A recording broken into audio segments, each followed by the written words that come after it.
going on, everybody? And I just about did my wrestling intro, even though this isn't a wrestling video. But I'm here. We're doing Marvel stuff. So Kristen's here. Kristen, say what's up. Hey, what's up, guys? As we said before we came on the air, first video in a while you've done with me on subject matter that you're actually excited about. This is true. Wrestling is letting you down a little bit. Yeah, a little bit. It could be better. Well, okay. Now you're being nice for reasons unknown. I'm trying, man. I'm trying to be positive about things. But yeah, so anybody that's watching this channel knows that myself and Kristen, we occasionally dip out of the wrestling realm into the movie realm, which is really just into the Marvel realm. I think we did like Jurassic World, and then everything else has been Marvel, I think. Yeah. But I mean, we managed to hit a niche, and it's all good. We did Black Panther. We did that ridiculous video where it was like we reviewed every Marvel movie from Iron Man to Infinity War, cause that was smart, and we just didn't need sleep that night, apparently. Yeah, that was crazy of us. I go back and listen to it sometimes. It's good, and we both sound very tired. Especially near the end. Well, at the end, we're literally joking about how tired we are. Mm. But we never got around to doing an Endgame review, and It was awesome. End of story. it was. There were problematic elements of it that I'm going to get yelled at on Twitter about, and we also didn't get to really do... I disagree, sir. What? Oh, there were problematic elements. The way they handled Thor's PTSD was bullshit. I don't believe that at all. Okay, Thor's PTSD after Infinity War, or Tony Stark's PTSD after the Battle of New York. People have different kinds of PTSD, dude. Yeah, and nobody's PTSD should be played off for laughs, is my point. Anyways, and the feminist selfie at the end that we don't need to talk about. Also, I love the feminist thing at the end. Everybody lost their mind about that. I love that. I didn't lose my mind about it. I'm very collected about it. I just thought it was dumb. I liked it because of the fact that everyone always talks. Everybody's big sticking point, especially after Wonder Woman came out, is there's not a lot of Marvel. There's not a lot of female Marvel heroes in the MCU, and this showcased how many there actually are. But see, that's the antithesis of the point. The people that watch Wonder Woman, and yes, I agree, when we got Captain Marvel did not do what Wonder Woman did, in my personal opinion. But in general... I agree. I wanted to like Wonder Woman. I wanted to like Captain Marvel a lot more than I actually did. It wasn't bad. It's just, I feel like I was let down. Because I thought it was going to be something bigger or something. I literally had this conversation today with somebody at work. I don't dislike Captain Marvel, the character. I don't dislike Brie Larson. I think she did great. I think everything that happened around her was lame. I think instead of putting her up, they put her up by making everybody else around her just a bit lame. And that comes off as really lazy. And I don't think the comedy landed. And like I said, I wasn't going in there like full SJW mode, but I wanted to come out of that the same way I came out of Wonder Woman, because Wonder Woman was sort of a tentpole moment for female comic movies. And I mean, Gal Gadot gets a lot of credit for that. It's the only DC movie that didn't get slated by all the critics. And I wanted that for Captain Marvel, and I didn't get it.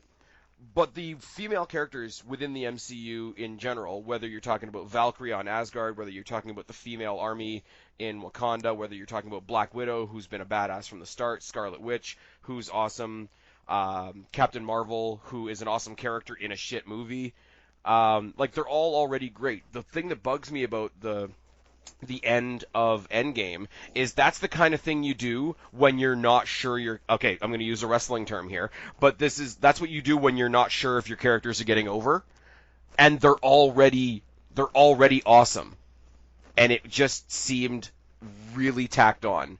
It's not because I don't like the characters that I didn't like that scene, it's because I do like the characters that I didn't like that scene, if that makes sense. And I know not everybody agrees with that, and that's fine. It makes. I don't agree with it, but it makes sense. Yeah, because even within that movie itself, the women had already had some pretty badass moments. Like in the fallout from the snap, Black Widow basically took over the Avengers. which is badass. And I mean, that's going to lead into her prequel movie that we're going to talk about in a minute. But I don't think like they'd done such a good job. It's almost like they doubted the good job that they had already done. And I'm sorry, Pepper Potts as Rescue, no. I mean, that's a thing in the comics, though. I know, but they haven't built her up as a badass in the cinematic universe. If they had done She it, was she was a badass in Iron Man 3. I yeah, know that's not one everybody goes back to, but she's worn the suit before. She wore it in Iron Man 3. right. And what I would say really good is with Gwyneth Paltrow playing the Pepper Potts character, she played the whole like almost fish out of water in the moments where she was wearing the suit, and I think she played that really well. But you can't take that and then add 5 years of her husband even deciding that he's not Iron Man anymore to all of a sudden she's totally at home in the suit. I just don't think there's a continuity there. If they had built her up, and I'm going to say this about one of the new movies that's coming out too, so get ready to disagree with me all over again. But if you're going to play her off as sort of fish out of water on the battlefield side of things, you can't all of a sudden. And this is. I don't think she's gonna be a thing where like she is an Avenger now. Like I do not believe, and I wouldn't want there to be that. Did I miss? Sorry, I'm also trying to crochet while we do this, so I missed the stitch. Nice. Um, I think I don't. I don't think it's gonna be like, and then the next Avengers movie, Gwyneth Paltrow Iron is Woman. Rescue. Yeah, I don't think that's gonna happen, and I think it would be very bullshitty if it did. I feel like the only reason she came in because it was like this is a fucking world ending event. Right. No, and I get the all hands on deck mentality. That I do understand. Everybody should be picking up their rocks, their sticks, their shields, anything they can get their hand on. I just even within that scenario, I think you can still show who is sort of like the weathered, experienced warriors and who is just literally picking up a rock and trying to do their part. And that's not to put the character down, because like I said, when she did it before, and it was very out of place for her, she played, Gwyneth Paltrow played that out of place character really well, and I think they went back on that. And I think that sends not a mixed message, but I Well, can't think of and any better way to say it. I also think, I mean, aside from I thought her armor looked badass. I thought, anyways, aside from that, I also think it may have been a way to have her on the back. Can we do spoilers? I know it's been out for a while, but still, everybody's Yeah. very sensitive about spoilers. I'll be a little more Spoilers. careful when we talk about what's it called, Far From Home, than I am about this, Um, because at this point, if you haven't seen it, you've seen spoilers. so, by the way, spoiler, giant spoiler. When Tony dies at the end, I think they wanted her there because she was the Yeah, main reason he came back. And there's really no other reason for her to be out there on the battlefield other than she's out there on the battlefield as rescue. and you know what? I'll give you that. That's a fair point. I really will. I do love when we did. Because she doesn't actually get showcased all that much during the battle. She gets showcased in when all the women are there. She gets She sticks her. she gets She's the person when everybody else is getting a selfie and the room is full. She just sort of sticks her head in so that she's in the shot. I'm an yeah asshole. she has a quick scene with Iron Man doing Iron Man stuff, Yeah, and like that's kind of really it. yeah. And where I will say, well, so that people don't think I'm totally downing on the women in MCU, because I'm not. What I was afraid that they were going to do, and they didn't do, was like, okay, you had Infinity War, and the only big thing in between was Captain Marvel. I mean, Ant-Man and the Wasp was kind of there, so that we could Yeah. get the rat discovering time travel, which is fine. Hmm.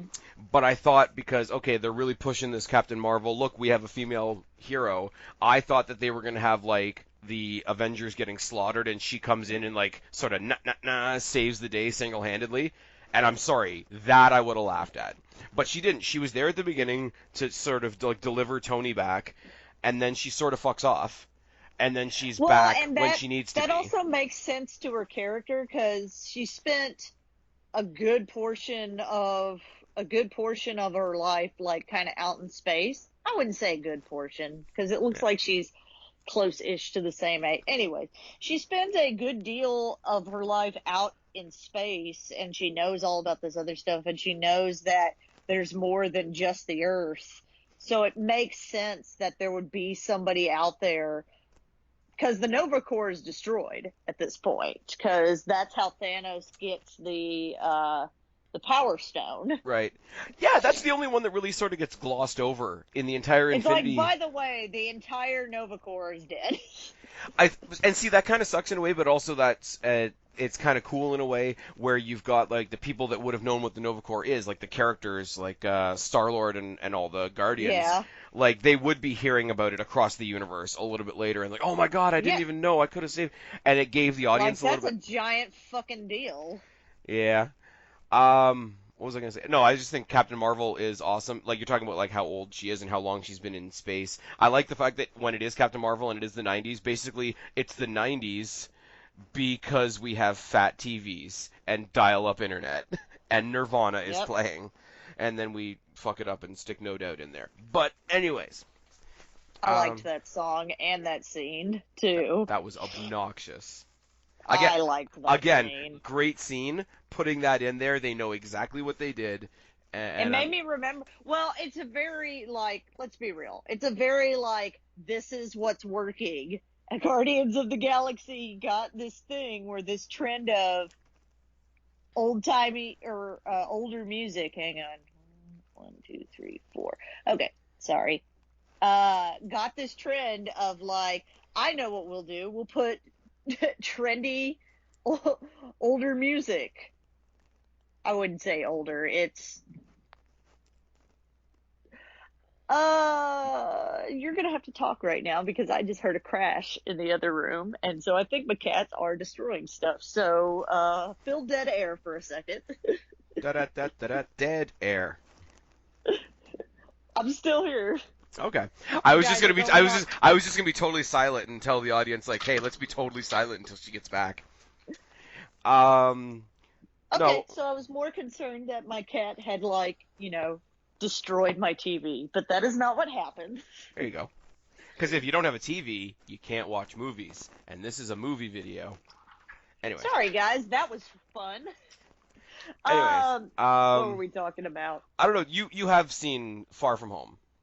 Yes, I have seen Far From Home, Okay. which was I feel like it, from the bigness. The bigness is not the word I want to use, but from the like kind of almost epic level that we left off of on Endgames, Yeah. it was kind of a good come down from that. See, my reaction is almost the opposite in the sense of, yeah, it's a come down from Endgame, obviously, because anything would be a come down from Endgame. But Yes. this, like, Far From Home also completely dwarfs the first Spider-Man movie. As far as Oh just, yeah, I felt like it was as, a lot better. Although I did like the first Spider-Man movie, but and see, I don't even think the necessarily better. I just think they had more initiative and to work with. no, but like they aspired to do more within the movie. I'm Other not. than, oh fuck, we have to get Spider-Man into the MCU. Yeah, well, Other than what we did in Civil War. I think what's his name as Mysterio was better than I thought it was going to be. Jake Gyllenhaal. There you go. Took me a while to. I like looked at him the whole movie and was like, I know who that is, but who the fuck is it? Jake Yeah. Gyllenhaal. I think the way they tossed back to like everything from the past, they used our favorite line from Obadiah Stane. Tony Stark built this in a Put this in a cave. cave with a bunch of scraps. I'm not gonna lie. I Okay, popped my there's tits been off in the theater when that happened because I'm like, Kristen lives in a different country, but she should be here right now, and we'd be laughing, and it'd be great. I also they've been showing a lot of the Marvel movies like kind of on the weekends, on like movie channels or like Yeah. just kind of afternoon whatever. and they had Iron Man 1 on, and I was like, I'd really like to watch that part in Far From Home and then go to that scene and see if it actually is like the same actor. Yeah. Yeah, and like I say, I don't want to do as much spoilery stuff for Spider-Man because there's a lot more chance of people that haven't seen it yet. But Yes. we can talk about in a later video the stuff revealed in the spoilers that are massive. I don't Oh yeah. I don't think they have an effect on Phase 4 specifically, and that's what we're talking about tonight. But if you are going to see Spider-Man Far From Home, what I will say is stay for both There is post-credit a scenes. there they are not just jokey because usually there's Yeah, one kind of like jokey end credit scene and yeah. then there's one like That might semi be something. serious one Yeah, there's that always might like a be jokey something. one. There's a jokey one, and there's one that might be a bit more serious. And then I think, They are both like pretty big substantial yeah, ones. I, One of them is jokey, but the information it gives you is pretty yeah. substantial. One of them, and people are going to be annoyed because I'm tap dancing all the way around it. One of them will have a lot of meaning for those of you that stuck with Agents of Shield. Mhm. Um, but yeah, no, I think they did a lot of things. I think they brought a lot of the world together. I thought Far From Home. Far From Home was a nice funeral for Tony Stark, if that Yes. makes sense. When I Happy's love how they before the movie even came out, before the trailer even came out, there was a semi the directors or the directors were like kind of reached out to the community as a whole and were like, "Hey guys, there's going to be this like embargo of please don't spoil Endgame because this is like yeah, everybody please don't spoil Endgame." So they didn't even release the Spider-Man the full like trailer until after this quote embargo that the directors and had even put even out even when they did because the release, trailer spoiled the end game. but what I love though is for the first like 4 or 5 weeks, even the beginning of the trailer was Tom Holland saying, "If you haven't seen Endgame, don't watch this." And I thought, Yes. and see, like, what's funny is people started everybody knows, don't spoil the end game. But what people don't realize, I find on a grand scale, is they actually started that with Infinity War. They actually started that with Infinity War when they put out the idea of like anti spoilers and stuff like that with the hashtag Thanos demands your silence, and then that became don't spoil the end game in the next one, and then they did the big Tom Holland thing for Spider-Man because they couldn't advertise Spider-Man without Without and spoiling they the because big they have thing in Endgame. like look at what they how much they try to cram into a year when they do the movies. Mm-hmm. I think they almost shoot themselves in the foot a little bit by doing that, um but yeah, there was a little thing, and we're gonna get into the crux of the video now. That was just to make up for the 2 videos that we didn't do. Before I get into what we're going to talk about tonight, I want to send a quick shout out, and this is me just blatantly listing my sources pretty much. Everything we're going to talk about tonight, everything that I've got listed in my notes here, comes from a YouTuber by the name of Charlie. His YouTube screen name is Emergency Awesome. I really encourage you to go check that out. There's like long form story arc, trailer preview, really detailed stuff like that. And also our friends not only on the What Culture main page, but specifically the What Culture Comics page. Because basically, we had the San Diego Comic Con Hall H panel for Marvel and Disney last weekend, and it was broken down by Charlie on Emergency Awesome and by everybody at What Culture, from Adam Clearly to Ash Millman to Jules Gill to Scott Tailford to I can think of his. It was a big It was a deal. big deal. So I really do more than usual because I literally leaned on these 3 channels as a crutch. I really do. Not that they're ever going to hear this, but I do really want to encourage you guys. If you like what I'm talking about here, all of my sources are What Culture and Emergency Awesome, so go check those guys out. They'll probably give you much better and more detailed content than I will. But we're here to talk about everything that dropped for Phase 4, a couple of hints towards what we're getting in Phase 5. The Disney Plus streaming service is a huge proponent Push in this. proponent of all this. We've got, well, 10 elements that have dates, and another 6 that don't have dates yet.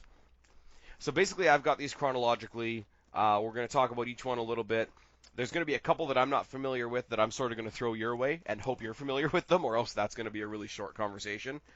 Because you know a little bit more about the actual comics than I do. Some of the ones that they have on there I don't know about, so I'm guessing at the ones that you're probably not going to know about, and I'm going to go ahead and Google them ahead of time.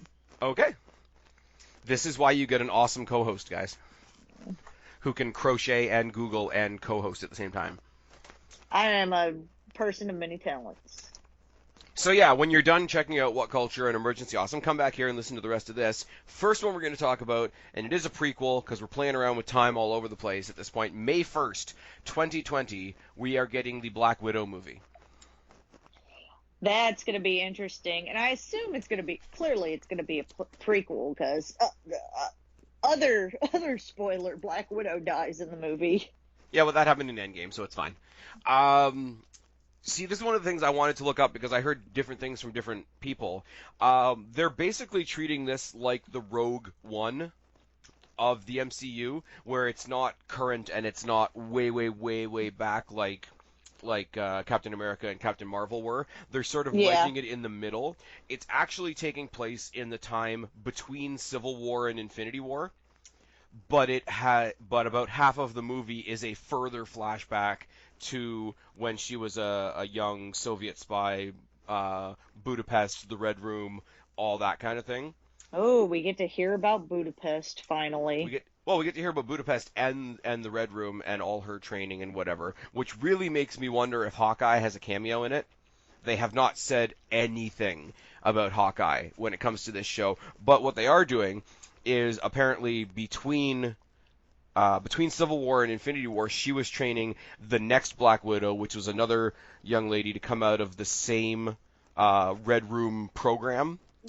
Oh, okay. I've seen inkling, or I know vaguely some limited background about that. There's a second Black Widow, a blonde one. Yeah, the name I have here, and I probably don't have it spelled correctly, so I'm probably going to pronounce it wrong, but I think it's Yelena Banova. Yeah, that's it. The idea being that is basically all the girls that came out of the Red Room project were referred to as Black Widows. Black Widows, yeah. And it's just she's the one that took it and kind of became something and turned it into a good thing. Well, I think she's the most elite out of all of them.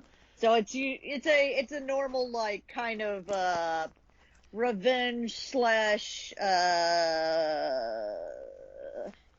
like envious thing. Like she's Natasha Romanoff is like the best of the Black Widows. Yeah, so the best of the bad guys was the one that became a good guy. Yes, kind of thing. It's got a lot of it's a very, I can't think of the word right now. It's a very impulsive movie because they're trying to do 4 things at once. She's passing on the Black Widow. Everybody's been waiting for this movie, have been calling for this movie since all of this happened. Well, I think this has become a thing. For a while there was a pull because Agents of S.H.I.E.L.D. kind of went downhill. And I'll say that as somebody that liked the show, it really went downhill. I haven't watched the last season, and apparently it got canceled. I did get canceled? Well, maybe I shouldn't watch the other. How far did you get before I got to where they did like the weird time travel forward thing because they wanted to avoid Infinity War? That one was so hard for me to get through. Like, it felt almost painful to watch. Like, I was like, I don't give a shit about any of this. Yeah. But there was this thing a while ago, and I thought it was really good because when you had the Netflix shows, and I'm really bummed that the next Netflix shows are done because of this new Disney deal, because you're not going to get those gritty shows on the Disney streaming service. Clearly, you're not going to have Jessica Jones constantly drinking on a Disney network. And see, I just want Punisher. Like, John Bernthal as Punisher was the best casting decision they have made since probably casting Robert Downey Jr. as Iron Man. Like, I don't think we've talked about a lot of really good ones. A lot of the casting for those Netflix was really good. I was not a fan of the guy they got to play Danny Rand, but that's because I'm partial to the character, and the Iron Fist series sucked so bad. I was gonna say, but you sort of let me know that the Iron Fist series sort of shit the bed on the whole, so you're not gonna like the guy, obviously. But like, well, I don't think he was. I think he looks like Danny Rand, but that's about it. There you go. But I'm saying, like, Marvel is an entity right now who like hangs their hat on their great casting. I mean, Anthony Hopkins as Odin. As Odin. You've got Benedict Cumberbatch as Doctor Strange. As I say, Tony being Iron Man. Like, these are all great casting choices, and within that high standard context, I still think John Bernthal as Punisher is one of the best decisions they've ever made. So that's a thing. But there was this thing a while ago, because they were losing all these shows. People that like Hawkeye and Black Widow together wanted them to start a new Shield and have that be one of the shows on the, and that could have been good. Like have a general sort of like fighting, sort of anonymous, like sort of like here's our army type thing, but led by Hawkeye and Black Widow. Could have been a cool concept. And with the movie type budget that these shows are going to have, that could have been amazing. But the reason I said this movie is sort of a really big endeavor, it's trying to do 4 different things at once. It's trying to do sort of like a middle point of Black Widow's career. It's trying to do a huge flashback of her upbringing. She's trying to do a passing of the torch moment to this Yelena Benova. I'm pretty sure I'm not pronouncing that correctly. And they're trying to deal with the new villain, which is Taskmaster, who I know nothing about. I'm trying to remember. Taskmaster is a good one for her. He's known for having like it's called something different, but basically he's got a photographic memory when it comes to athletics. So right, and he can mimic your fight style. His style, just by seeing it once. And he's also, master swordsman, master marksman, the whole kind of assassin mercenary like playbook, basically. So if he's able to like mimic people really, really quickly, would it be fair to say that it's sort of like the old expression of fighting yourself? Yes. Okay. That I can go with. I've seen some like really fuzzy screenshots of some of the new gear for Taskmaster. It looks kind of cool. It's really weirdly bright colors. It's sort of like a modification of how you would picture like an Iron Man, but not quite as robotic. And it's like bright blue and bright orange. And I'm like, for a villain, the bright colors. It's kind of weird. It's kind of weird. If I remember right, Taskmaster is supposed to be like almost a mercenary, so that's a weird choice. Here, I'm opening up. Go ahead, keep. Anyways. Yeah, I am too. Images. Yeah, actually, you know what? A lot of the imagery I'm seeing is blue and orange and actually white. Okay. So they haven't totally changed it. The images I see. Oh, those are the images for the thing. Hang on, let me look at like a Wikipedia of him. Yeah, I guess his old age school one. They tone it down in some of the animated ones that you see him in. Right. He's usually like more like white and blue minus the orange kind of thing. Yeah, orange is an odd choice. And I'm not saying specifically for the movie. I'm saying like if you're drawing a new character. He has a muscle memory. It's called specifically something, but he has a muscle memory, so photographic reflexes. Yeah. Okay, he can mimic martial artists, swords, bow stuff. totally not related at all to any of this. But if anybody out there likes the Batman animated movies, over the course of last weekend, I did manage to download and check out the movie Batman Hush. It's Oh, I've really good. seen stuff for that. It's really Maybe good. when I get back into some money here, I might re-up my DC membership thing. Or maybe you could just talk really nice to a friend and I can send you a link. Oh, that we could do that too. Well, It's but really I good. also want to I also want to finish Justice not Justice League Young Justice Outsiders. Okay. I literally like we talked about Wonder Woman earlier, but like DC is not doing too much to interest me at the moment. I mean, I didn't bother seeing Shazam, even though people tell me it's good. It's good. I like I wouldn't. I would, knowing your taste, I would say you'd say it's okay. yeah, because it looks and apparently this is not very good advertising on their part, but every preview I've seen for it looks really silly. It is that. Okay. And yes, that was me that just said something was silly. But no, on the opposite side, where I will have every MCU movie on my shelf, and if they start putting cartoons out, I probably won't care. Other than I'll tell you, the DC does animated stuff a lot better. Minus DC does animated stuff really well, and Marvel's a little lacking, I guess, on their animated stuff. Minus Spider-Man Into the Spider-Verse. If you haven't seen that, I know it's I animated, so a bought it. bunch of people were turned off by it, but go check that out. I actually bought it. I'm actually looking at it on my shelf right Yeah, now. I just haven't bought it watched it too. yet. I just haven't Oh, watched it it yet. is so. It is a movie that I went into being like, all right, whatever. Like I had some time to kill, and it was on at a movie theater, and I'm like, I've heard some good things. I mean, I had no real intention to go see it, and then came out of it going, I need to see this 5 more times. It was weird when we went to see Venom, and one of the post-credit scenes of Venom was a 5-minute clip from Spider-Man Into the Spider-Verse. I'm like that was an odd choice. It wasn't a bad choice necessarily, but it was an odd choice. And it won an Oscar. Well, all right then. I mean, not that that should make you go watch it, but it did Yeah. win an Oscar. Ask me another day my opinion on most awards shows, and let me try to find a much more eloquent way of saying they're all trash. Um, so yeah, that's the Black Widow movie. That is literally the first thing I have on my list. Second Okay. one, if we are going to talk about the spoilers from Endgame and obviously We already did.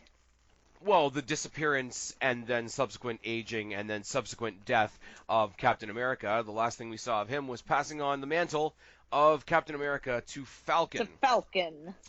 Yeah, And everybody was waiting to see who would be the next Cap. They've been talking about it for a while, and it was either going to be Bucky or Falcon. They decided to go past Bucky on this one, yeah, which is fine. you could get into some really controversial conversation about that choice. I don't even want to. Like there's an argument to be had there that I don't even want to have. Falcon being the new Cap, I can't think of the guy's name that plays Falcon. Anthony Mackie. Anthony Mackie. I like him. He's the greatest human being on earth, by the way. When we saw him at the panel, the one panel that I went to for Marvel stuff, he's an amazing human being. He's so funny. Nice. I just think that between the two of them, we've seen more of his like actual character. Like he got to do the cameo in Ant-Man. He got to have more direct working with Cap than Bucky did because Bucky was busy being a brainwashed bad guy. So I think from a storytelling point of view, the character that could have used a boost was Bucky. But I think that slight, if you want to call it a slight, will get people more invested in Bucky by default. Also, Anthony Mackie and what's his name? Is it Sebastian Stan, yeah. Together are hilarious as well. Yeah, they do. They go on press tour together. They're hilarious. Oh yeah, but like even in what was it in Civil War, when they're Yeah. together with Cap. They really do play well off that like buddy cop vibe. Yeah. I mean, Cap was obviously a part of that.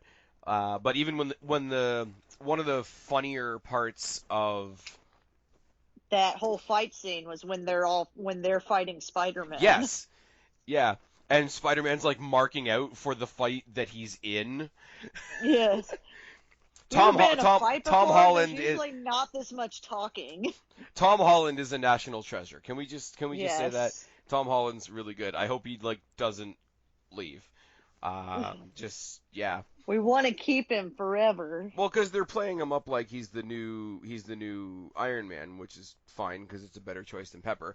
The one thing I will say, and we're gonna go back to Far From Home again, is when he's on the plane with Happy and he's like the new suit printer technology Yeah. on the back of the plane, Where and he's basically 3D printing a new suit he's on 3D the printing back a of the new plane. suit, and Happy is like, okay, you take care of the suit, I'll take care of the music, and they almost exactly mimicked the scene from the first Iron Man where he's putting his Yeah. first suit together.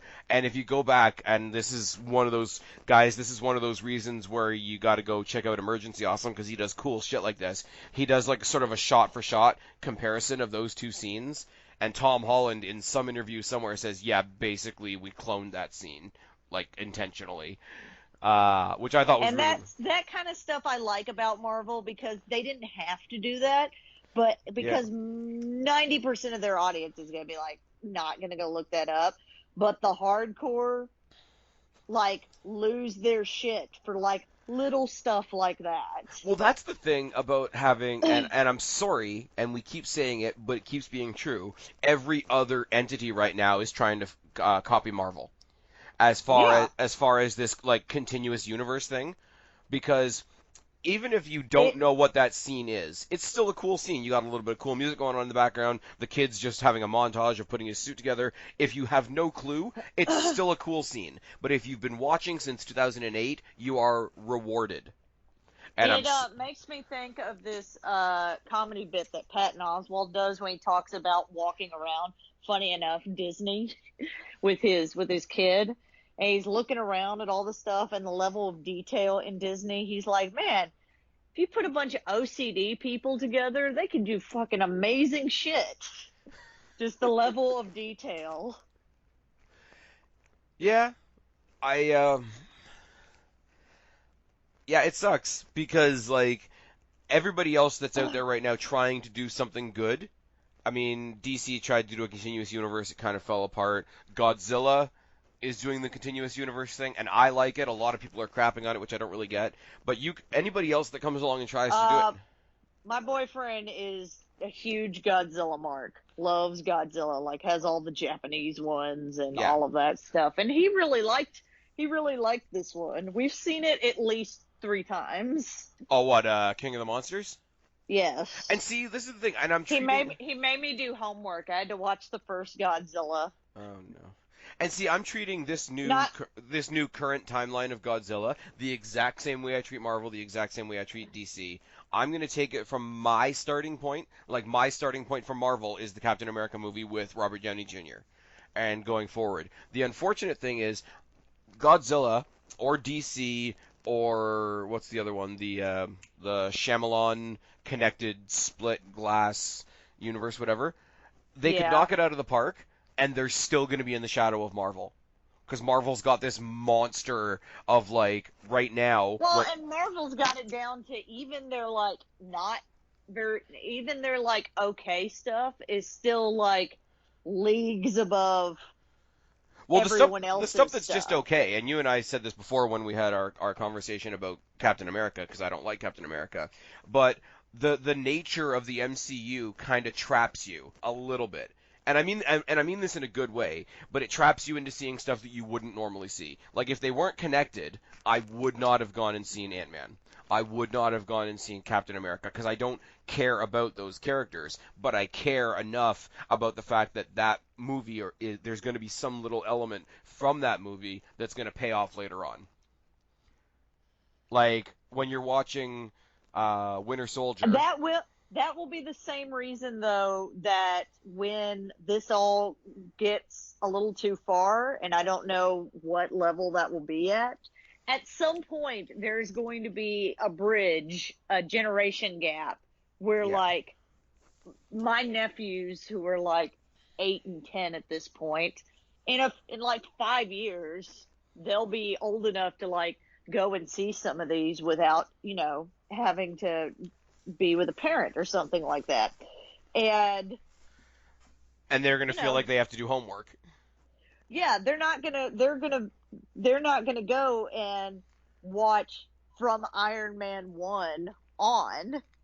And once you get to that point where it's like, well, you've had to have seen like these 26 other movies to like make complete sense, they're gonna be like, I don't want to fucking do that, and it will bite them in the ass at some point.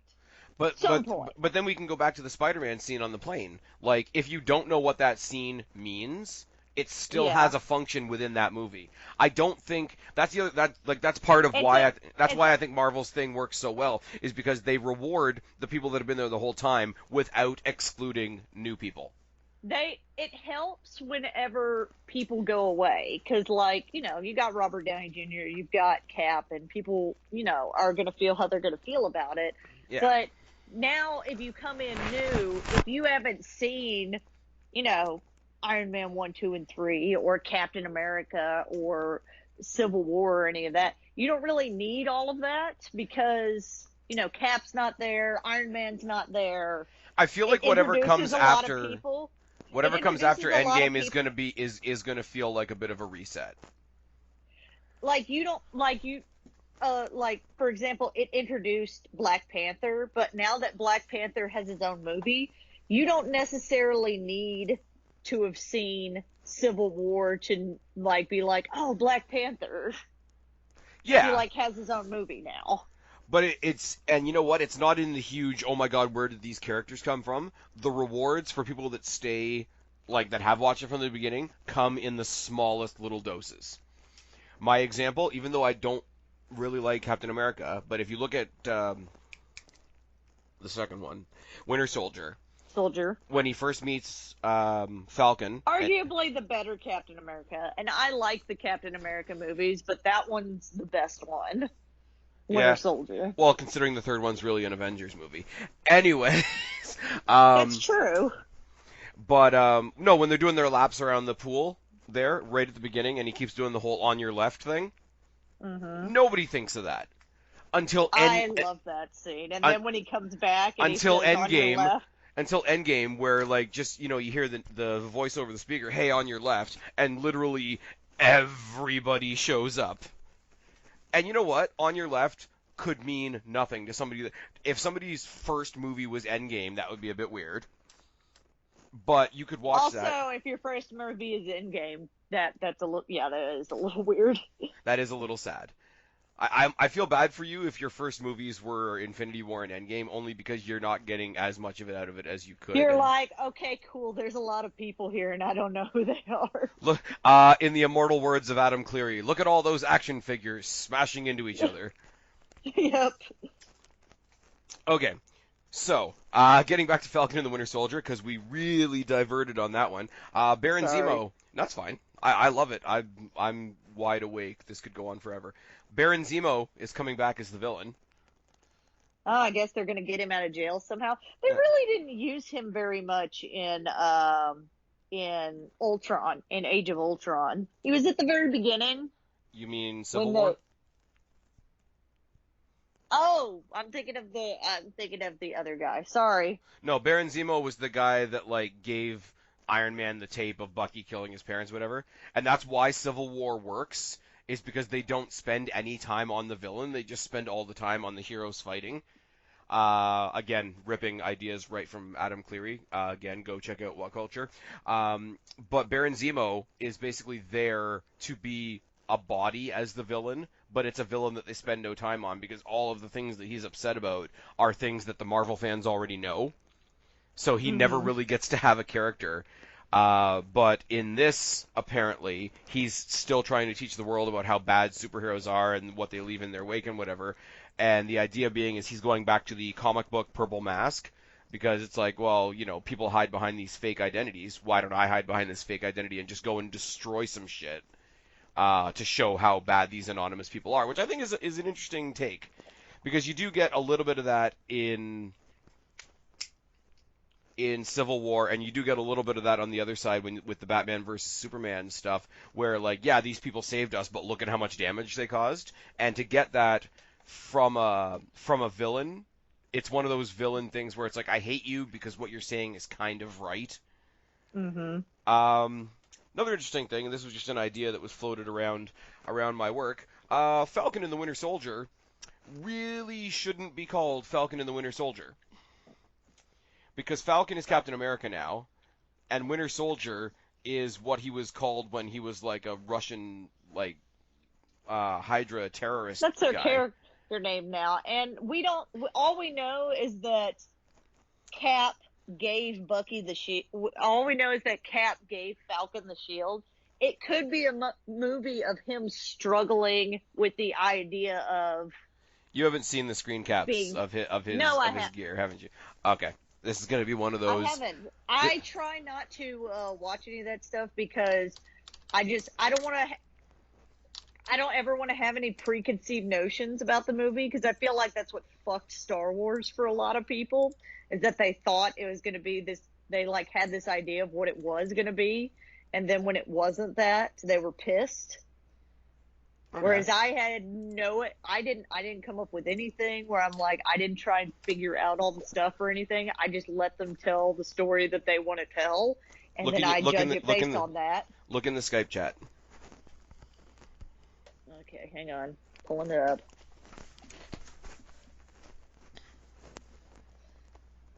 I mean, it could still be a thing where he struggles to you don't know if this is like an end fight, right, thing that he like becomes this at some point, but he spends most of the movie like not being this. I know it's true, but like Falcon was never a focal point in the MCU as Falcon. Winter Soldier is really his villain name, and we saw when he was in Wakanda, Black Panther literally renamed him the White Wolf. So I'm going to say this a bunch in this video. This is a very nitpicky thing. I would have loved if the name of the show itself had been Captain America and the White Wolf. I think there's still too many people that are like, he's not Captain America yet. They need to see him in a movie being Captain America. I'm telling you, at least, I don't know about Bucky's thing, but I know that Falcon's deal, I almost can guarantee that this picture we're seeing is not like, this is how he looks throughout the movie. Because it would make a lot of sense that he would have a struggle of being Captain America. But we also don't know the time disparity between the end of Endgame and this. No. Like I say, I didn't mention this when we first started talking about it. This isn't coming out. This is the very first mini series. Basically, I think they're calling them TV events. They're not even calling them TV shows on the Disney Plus streaming service. I think they only run for like 6 to 10 episodes and then they're done. But this isn't coming out until fall 2020. Mm-hmm. So like other things will have happened. There may be another time jump. We don't know. I would almost like to see him come in the show as this and then have the show address, like, it's one of those things where he comes in and he's already confident in his role, and as we go we see how he became in. It does flashbacks. Yeah, but like that'd be interesting. Like if every episode had like a 2 or 3 minutes. Do you watch the show How to Get Away with Murder? Yeah. You know how they do the time jump and like the first 2 minutes of every episode is actually from the last episode?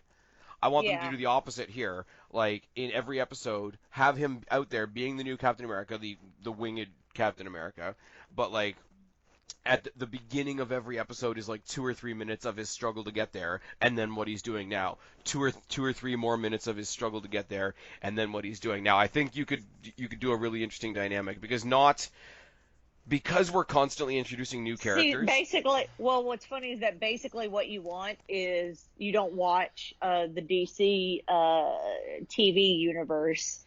Basically, what you want is what they do in Arrow, Okay. is where they have random flashbacks of like stuff that happened in Oliver's past, and And then then whatever's happening that episode. yes, and then usually it pertains to something that is happening within that episode.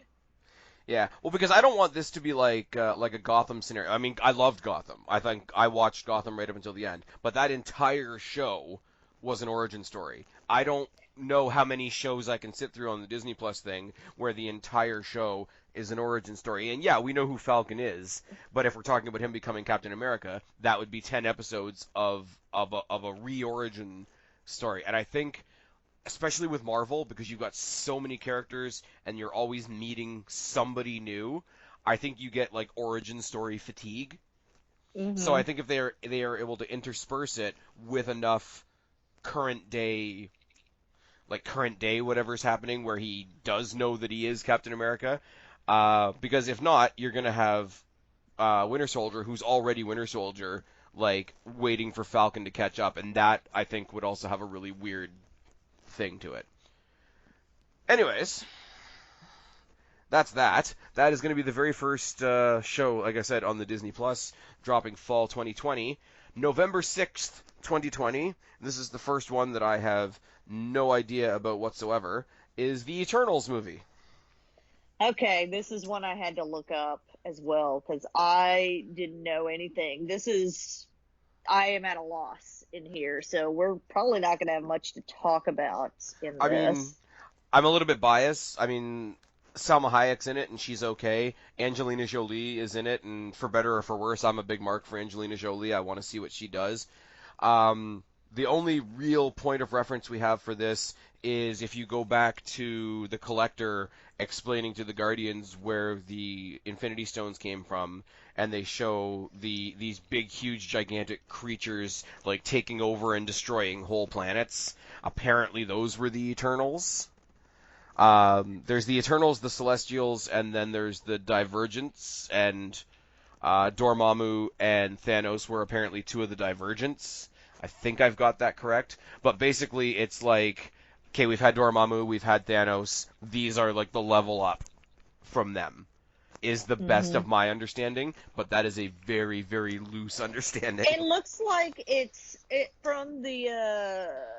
from what I'm looking at. I'm just doing a Wikipedia search, guys. So grain of salt. It looks like they're like kind of like how Thor is, where they've been in human history at some point, and people have seen them as gods and stuff like that.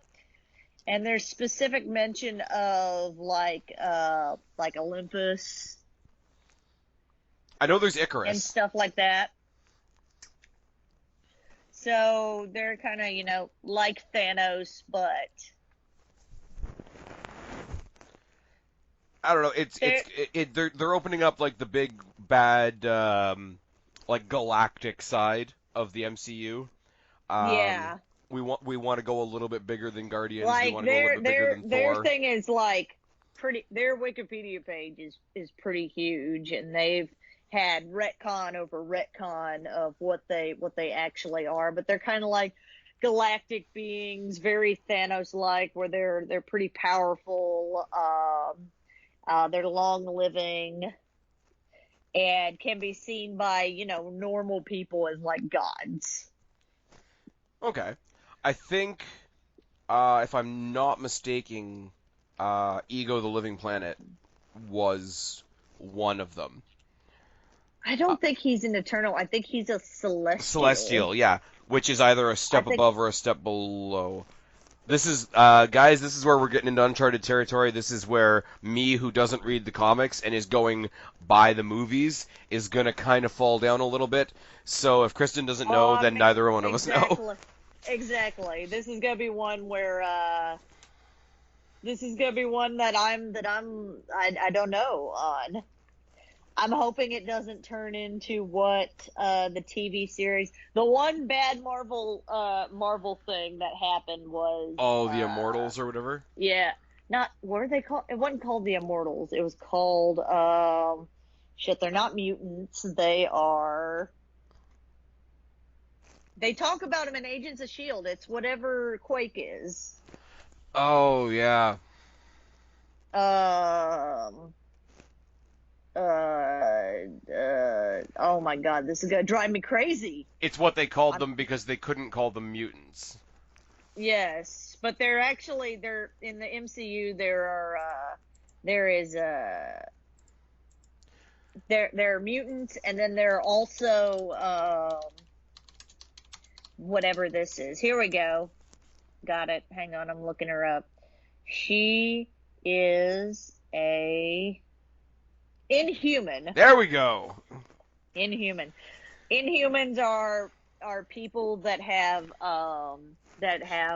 like Kree within the MCU, like Kree DNA that awaken superpowers like from ages ago, like it's been passed on through And millennia kind it of has to thing. be activated. Yeah, that was a big part of the Yeah, Shield. it has to be activated. And mutants are a natural human mutation.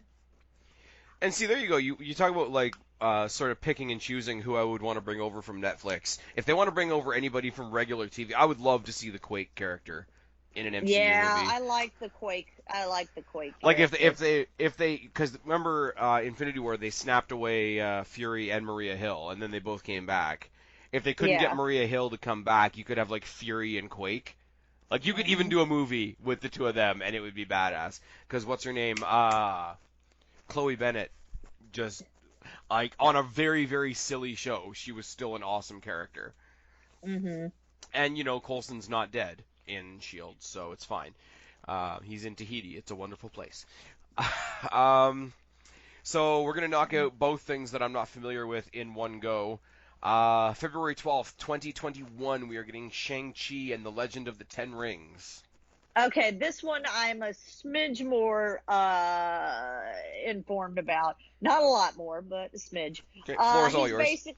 he's basically a kung fu master. He's in the same realm as Iron Fist and stuff. In fact, I think his father was like Emperor of Kunlun, which is the mythical place that Danny Rand gets the Iron Fist. If I am not mistaken, I'm actually going to check that just to be sure. Well, if you follow the show, that's what it was. Yeah. Yeah. Anyways, I could be wrong about that, or it could be retcon. Not sure. It's a kung fu thing, so it's gonna have like a level. It's gonna be very hopefully better than Iron Fist. It's gonna have a small level of mysticism, and it's gonna be just kind of a kung fu movie.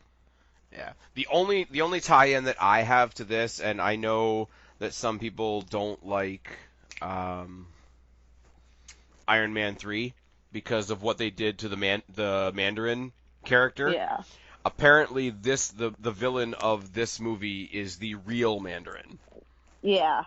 So that'll be cool. For the people out there that know that the other one was weird and were pissed off about that, maybe this will sort of satiate them a little bit. For me, I like the twist in Iron Man 3 because I went in, like I say, I don't read the comics, so I went in blind. I thought it was a really neat twist to have this like real like terrorist type character, and really it's just a Well, sciencey nerd hiding behind an actor. and you know what's funny about that is that particular thing avoided the thing that ended up happening if you knew anything about the comics in Spider-Man, Okay. which I did not. I wasn't a. I don't want to spoil things. Fuck it, they're this far in. If you haven't seen Spider-Man: Homecoming, do not. Just skip ahead a little Homecoming bit. or Far From Home? Far From Home, Okay. sorry. Far From Home. So skip ahead because I'm about to spoil it. I am about to spoil it. You have been warned. Spoilers.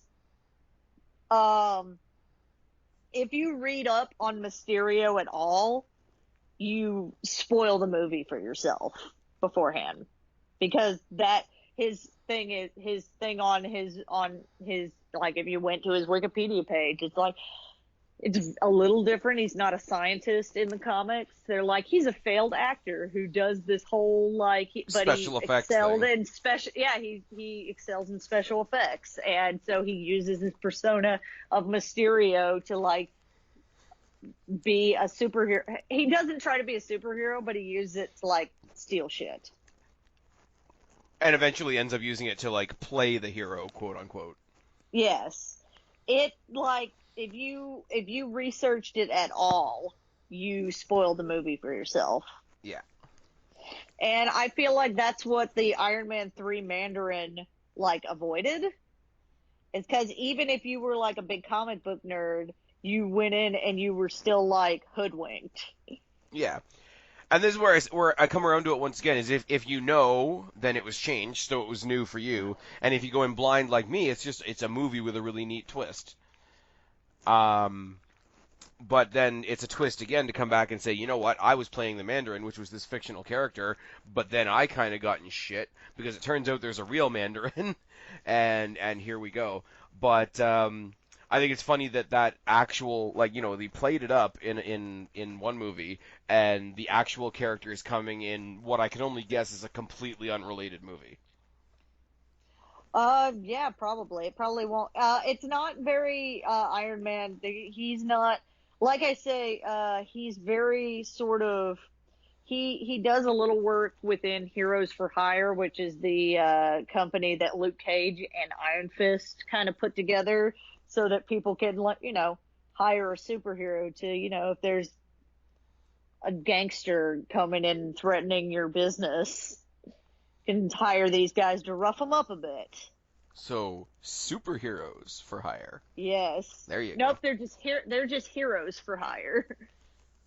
I don't know. I will say the one And thing. they hinted at it a lot in the Netflix Iron especially the the Defenders series. Yeah. They hinted at Heroes for Hire, and the the barbershop parlor that Luke Cage Yeah. inherits from that guy is kind of what they hint to be Heroes for Hire, is where they're going to start conducting business. There's a lot of hints about it, but that'll I never love when they're happen having now. So fight scenes and they do like their own version of like Thor's hammer versus Iron Man's shield, and it's just like he does the Iron Fist into Luke Cage's hands, and everybody else just has to like fall away. yep. I mean, I know you didn't like the Iron Fist how it came off on TV, but that the two of them in the fight scenes that they had working together, I thought they pulled off really Those well. were the best. Those were the best parts of Defenders. Yeah, Was when in defense. We're getting off topic, but that's I'm just fine. going to finish this statement anyways.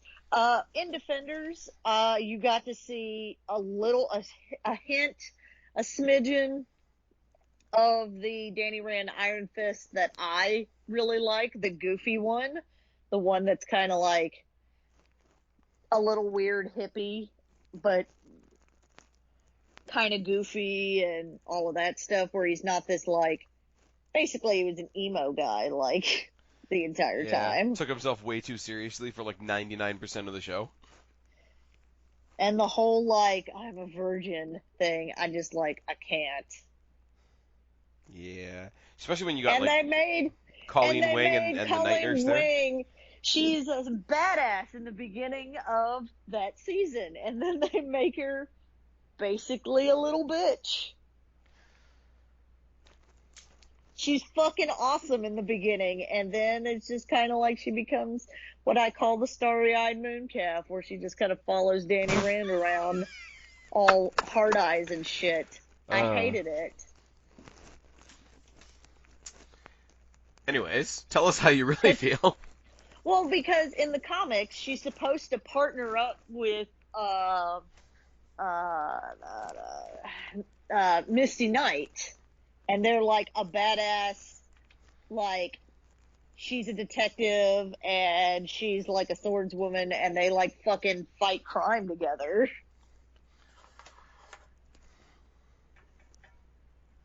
Okay.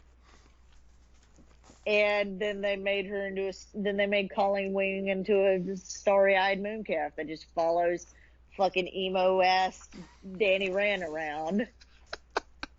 I tried to not be as mean about it, but it's because I watched the entire season, thinking it's gonna get better. It's fine. Like, this episode wasn't great, but we'll go to the next one and it'll get a little bit better. And it fucking didn't. It didn't get better. It was so awful.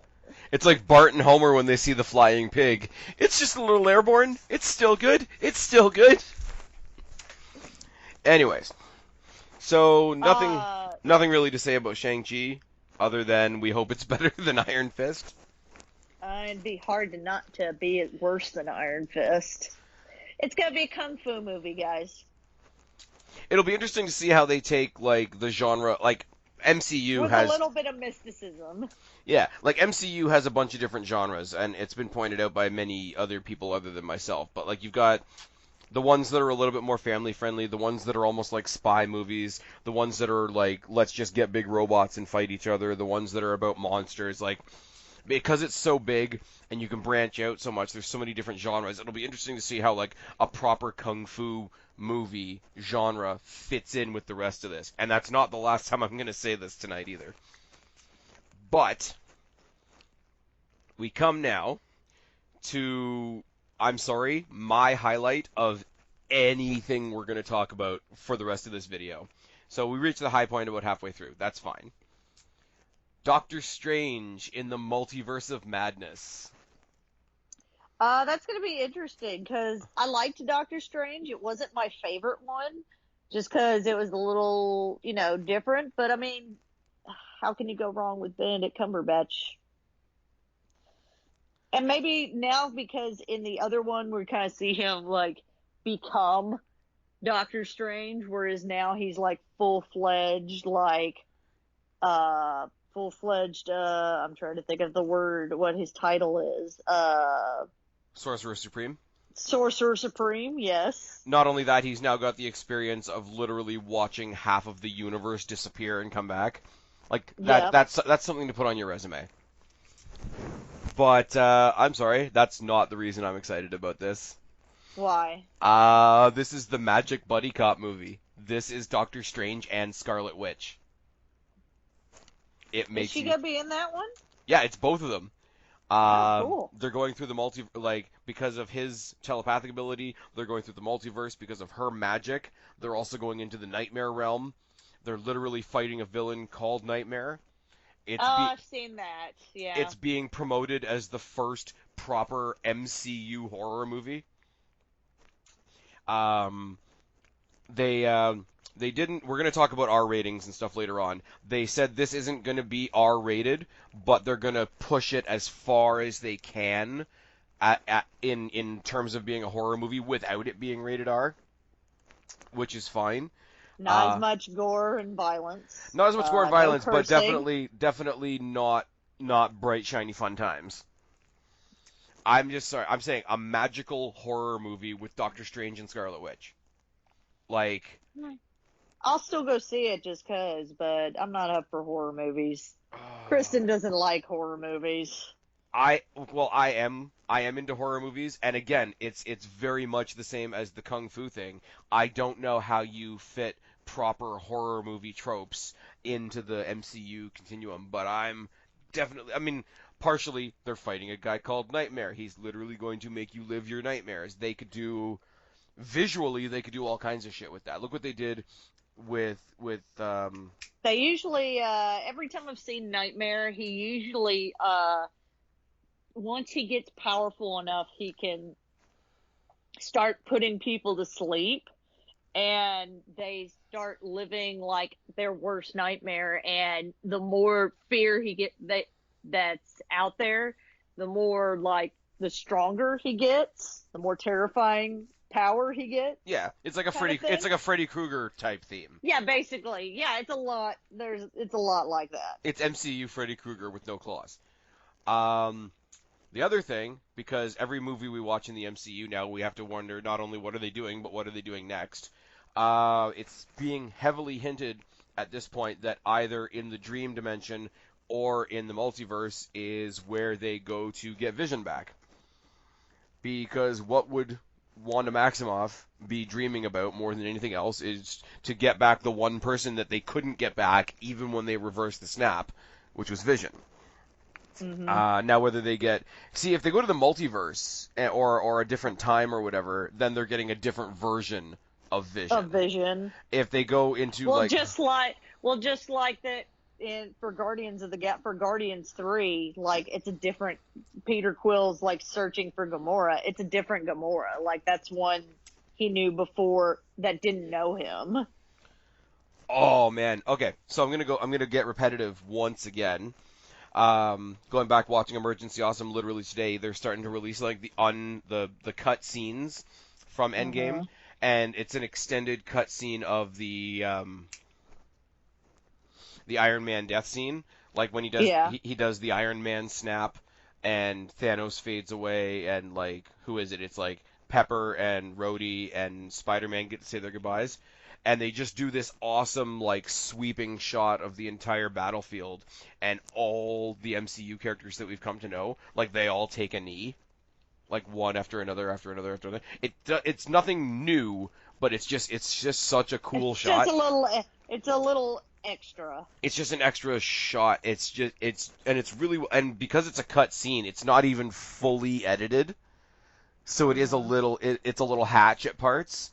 But even with it being a little bit hatch, it looks really good, and it's one of those it's an extra 10 seconds or so. Why couldn't you have just put that in there? Because you got to cut somewhere, or else then you have a 5-hour movie, and it was already pretty long. And the re-release was was an extra half hour long. Like when they did the re-release just so they could beat Avatar.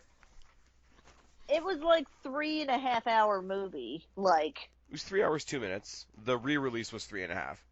Yes, that's what I'm saying. Oh, okay. And like, I mean, I even had to go take a bathroom break, so there was like, I tried to take bathroom breaks in different spots so that when I watched it 3 times, like, then I got the whole now movie. you've finally seen all of it. I do like the I do like the end credit scene of Endgame though. Yes. Just the 3 taps. Mhm.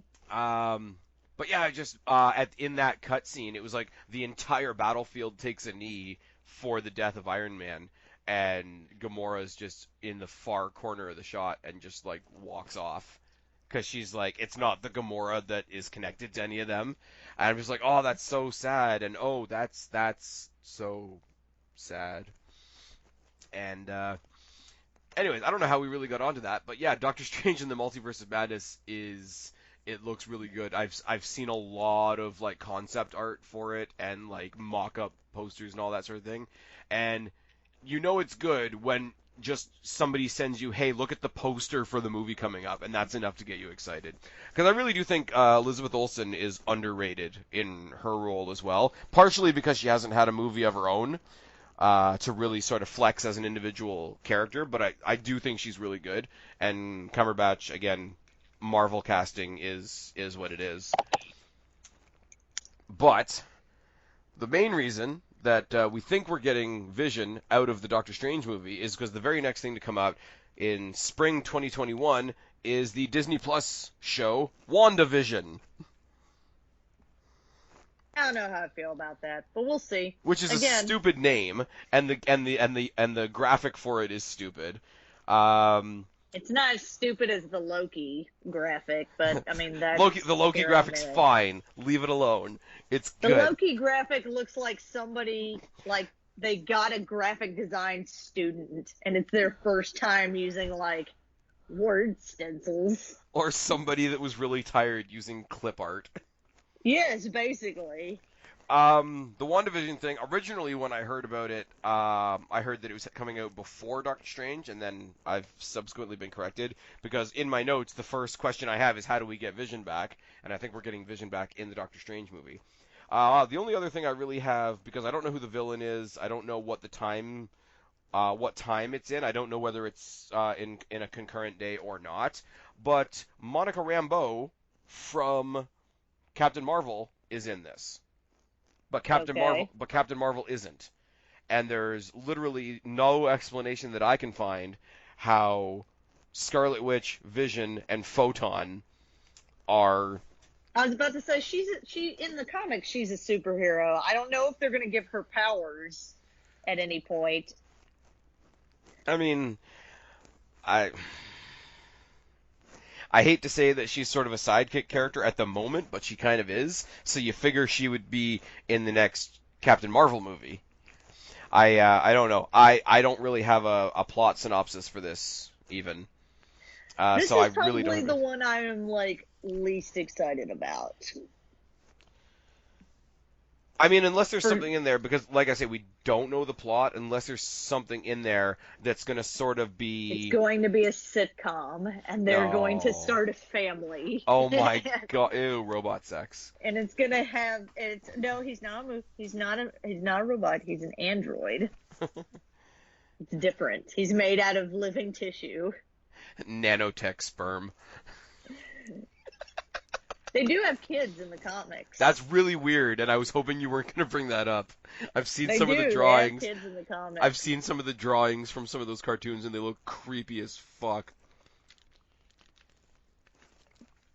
Sorry, guys, I'm having a drink because it's ridiculously hot here, even though it's like half past midnight. Um, yeah, Oops. I hope that we haven't heard anything about the show intentionally because something huge is going to happen on the show leading into whatever the next movie is. But like I say, I like Elizabeth Olsen. I think virtually the fact that she's going to have something that is hers is interesting enough on its own. Paul Bettany as Vision is great. It means that we didn't lose him in Infinity War, which is a plus. And I guess we can sort of tie that into the next one. The next one is Loki, which is the Loki from the time jump who stole the Tesseract and fucked off. So I think it's just going to be him like hopping through time and space. Just By the way, funny, not really on topic or anything. that's fine.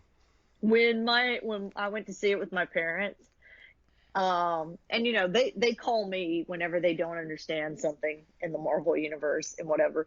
But funny enough, my mom, she has to have there's a little backstory here. To go to sleep, she has to have some sort of noise. So usually she turns on a movie and then gets about 10 minutes into it maybe. Yeah. Before she falls asleep.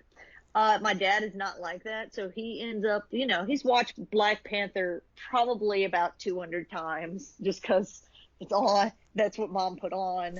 And, there's select ones that mom watches. My mom watches over and over and over again, Black Panther being one of them. Yeah. So because he has now seen them so many times, he's now more well-versed in some of those movies than I am.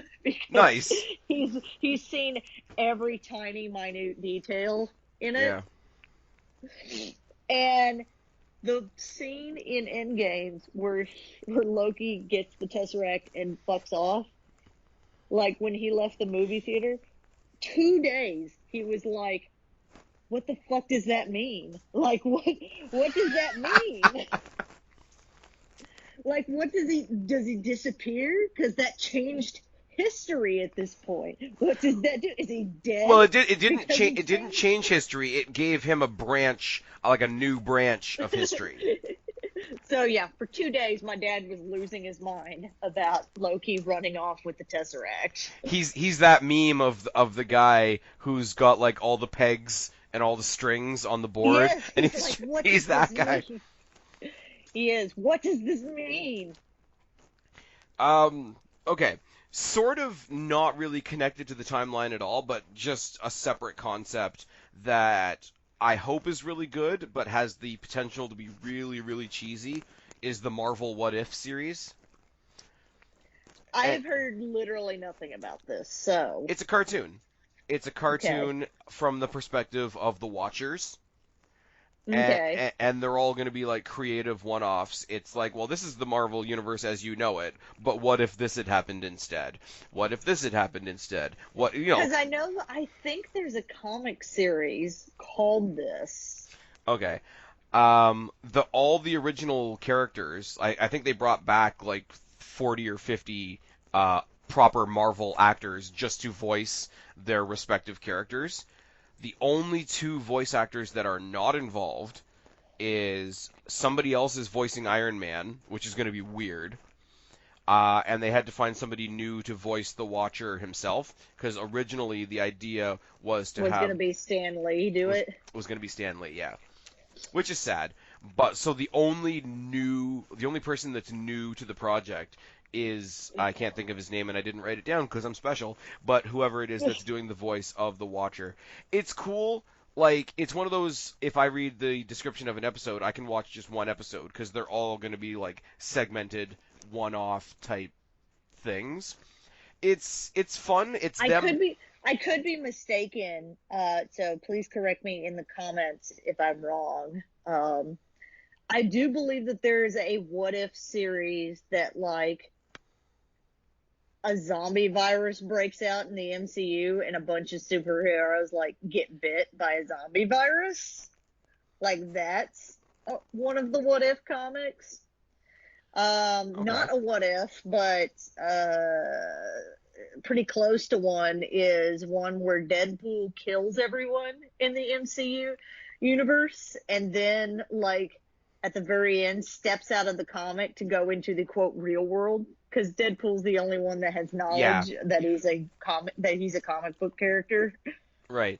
And see, okay, I think I've asked you this before, but it's a debate I've been having a lot with a lot of people recently with the Fox thing, and we're going to talk about the Fox thing later on as well, and all the new characters that they have access to again. I've always said the one character I don't want in the MC, not just because of the R rating, but the one character you can't really put in the MCU is Deadpool, Is Deadpool. because you Well, can't. he's kind of doing his own thing in the other things. Like everybody kind of wanted a end credit scene where like Deadpool shows up late in the like Avengers like spandex that they have. Yeah, like if they I'm wanted like, if they wanted to throw that in there as a joke at the end of the credits, I wouldn't have a problem. But like to have an element like he has, where like breaking the fourth wall, and try to make that interact with an entire yeah, I universe, think like if they're going to ever try and do Deadpool I don't think he should ever actually be in a movie. I think the running gag is he's never in a real Marvel movie. Like he's always in his movie and that's about it. And if he yeah, shows up somewhere, it's like after like if there everything if has there's happened. if there's a Deadpool movie, and like you want to have him watching the news and hearing about like all the bullshit that Thanos did on the news in his movie, and have him turn off the TV and be like, well, I'm not worried, it's not real. But like that's him doing that in his movie. I don't think you I can. don't think there's ever going to be a Captain America and Deadpool movie. Yeah, like I don't think you can bridge him across. Like I don't think you can have Deadpool as an Avenger, because like that breaking the fourth wall element is so unique. As soon as you bring him, The closest thing they could do is X-Men because he's kind of already sort of associated with them in a way through his movies. yeah, but the whole joke is that like he goes to the X Mansion and no one's there Yeah, basically. except they're And that's the definitely funny there. part. Except they're definitely there when he opens the We door. couldn't get a budget to get some real X-Men in here. Oh come on, they spent all their budget on Dark Phoenix. Exactly. Which I did not go see because I heard it wasn't good and that made me sad. Um, I liked it for what it was. I had a really forgiving nature when I went to go see it. A, Phoenix, great. B, the actress that played Phoenix, I think is Yes, really good. that's why I wanted it to be good because I like Sophie Turner. I think that's her name. But the thing is, like, there with Dark Phoenix, it's the last, and it was basically advertised as the last Fox X-Men movie. Um, And so they just kind of like, well, whatever. well, not whatever, but like, you cannot get over the fact that like nothing that happens in this movie matters because this is the end. And also you're trying to sort of breathe a little bit of last life into a series that has been buried. Like everything after the time jump, with the exception of Logan, because Logan was fucking fantastic. But everything after the time jump sucked, and I hate that because I like James McAvoy. I like the guy that they brought in to play uh, young Magneto, whose name I can't remember right now. Yeah. Uh, It there, became very much about what's her name from Hunger Games. Oh, Uh, Mystique. yes, Yeah, Jennifer Jennifer Lawrence. Lawrence. Yeah, which is fine. I didn't mind it being all about Mystique because that's how you do a strong female character properly. But it's just, I think what happened after the after the original three, like the original, Patrick Stewart, Ian McKellen, Hugh Jackman, original three X-Men movies, they wanted to reboot it, but they were scared to reboot it, so they kept Hugh Jackman in there to make everybody think, no, no, no, no. They're entirely younger versions of these characters. They're entirely new actors playing these characters, but it's still the same continuity. Look, Hugh Jackman. And I think if they had just admitted at the time of the time jump that it was a reboot, people could have went in with a clean slate and said, okay, this is this. But because it was a continuation, they compared it to the first three, which were awesome, and they shot themselves in the foot. And then they went on and did Logan to show everybody how awesome the movies could have been all the way along, and it just made everything else in the middle look like crap. So you had Dark Phoenix. I really wanted Dark Phoenix to do well because I liked Sophie Turner and I liked how she played Jean Grey. A lot of people didn't like the second one, the Apocalypse movie, and I mean I did for what it was. Like I didn't think it was amazing, but the parts I liked about it I really liked. The parts I didn't like were not good, but Yeah, I don't know. They got way. I think they basically outsmarted themselves when they tried to get really tricky with time travel, with flashbacks, with I'm going to hypnotize you so you're here, but you're also in the. Like, I think they tried to do too much. They Inceptioned it. yeah. Inception is a great concept, but they went one or too many layers too deep, and that's when they lost me in that movie. I basically think the whole X-Men thing Inceptioned itself, and then it just got crap at the end. So I had a lot of forgiveness for Dark Phoenix because it was trying to exist in something that was already kind of dead. It was trying to be somewhat exciting, even though the audience knows that nothing is going to come from it. So it had a really hard job to do. It put out something passable, like you say. Sophie Turner was good. She kind of became a firework at the end, which is weird. Um, and yeah, the X-Men we're going to talk about in a little bit. But yeah, next one in line, Disney Plus, fall 2021, is the Hawkeye series. Jeremy Renner's got his own show. And he's going to have the second Hawkeye is going to be in it. Kate Bishop. Kate Bishop is Hmm. going to be in it. And if they do it like the comics, it's kind of like,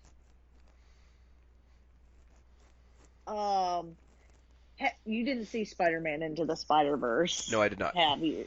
Well, I literally have the to like pull it dynamic, off my shelf and watch it. But yeah, no, I haven't done that yet. the dynamic of Miles Morales and Peter Parker in there is kind of like they have a kind of like, without spoiling it too much, they have kind of a like he's the grizzled, like kind of jaded hero who's been doing this forever, so he's like, oh, what the fuck ever, and he's like the new one who's still bright-eyed and bushy-tailed kind of thing. So the Spider-Man Kyle, Spider-Man equivalent of Old Man Logan.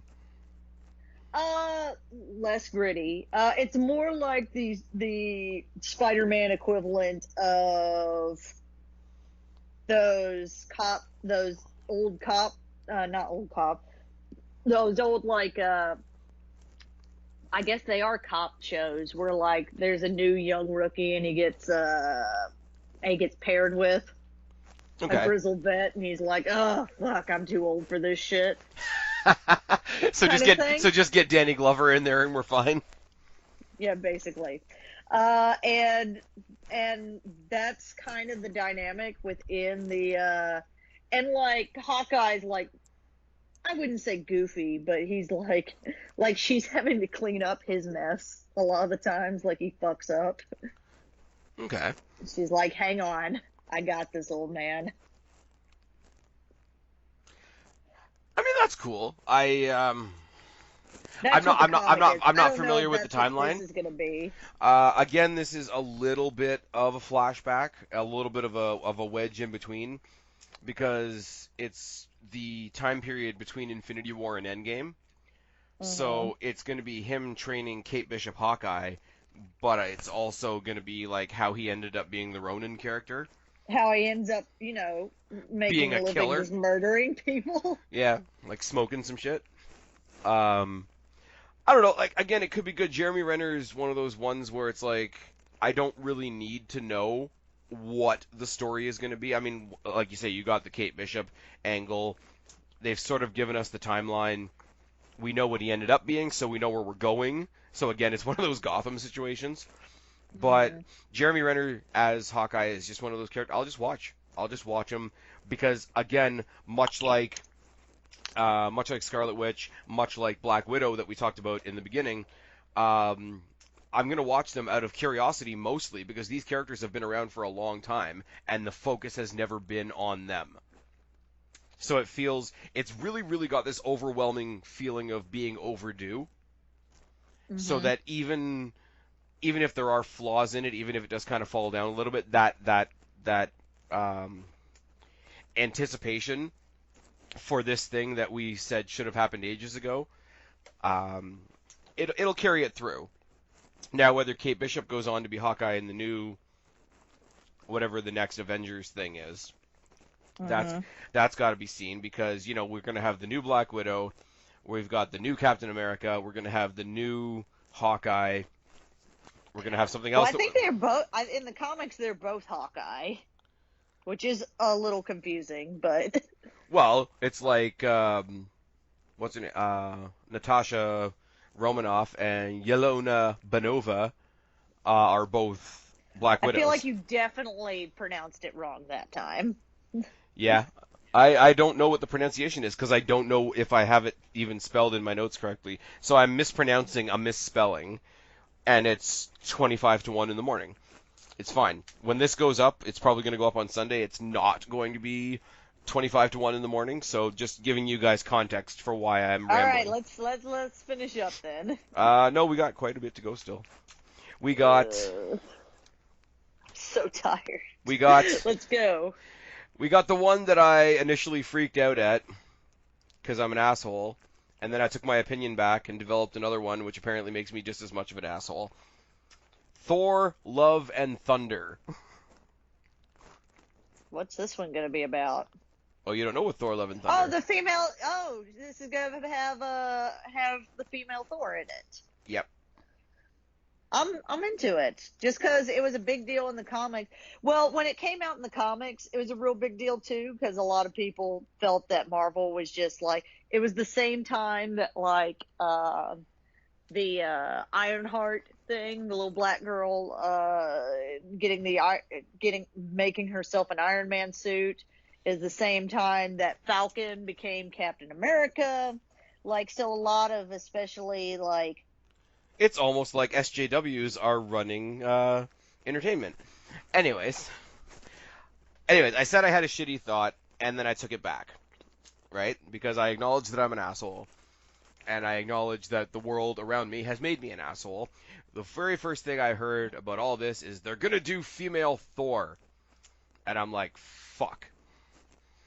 Because I'm living in a world where, okay, suddenly the Ghostbusters have to be all girls. Suddenly the Ocean's characters have to be all girls. Suddenly 007, not James Bond, but 007 needs to be a girl. This is going to be a girl. That's going to be a girl. The person that trained Captain Marvel, who was a dude in the comics, became a girl. And it's just this overhanging trend that I don't always want to talk about, but it's always kind of there. So when I heard about this, I was like, ah, fuck off.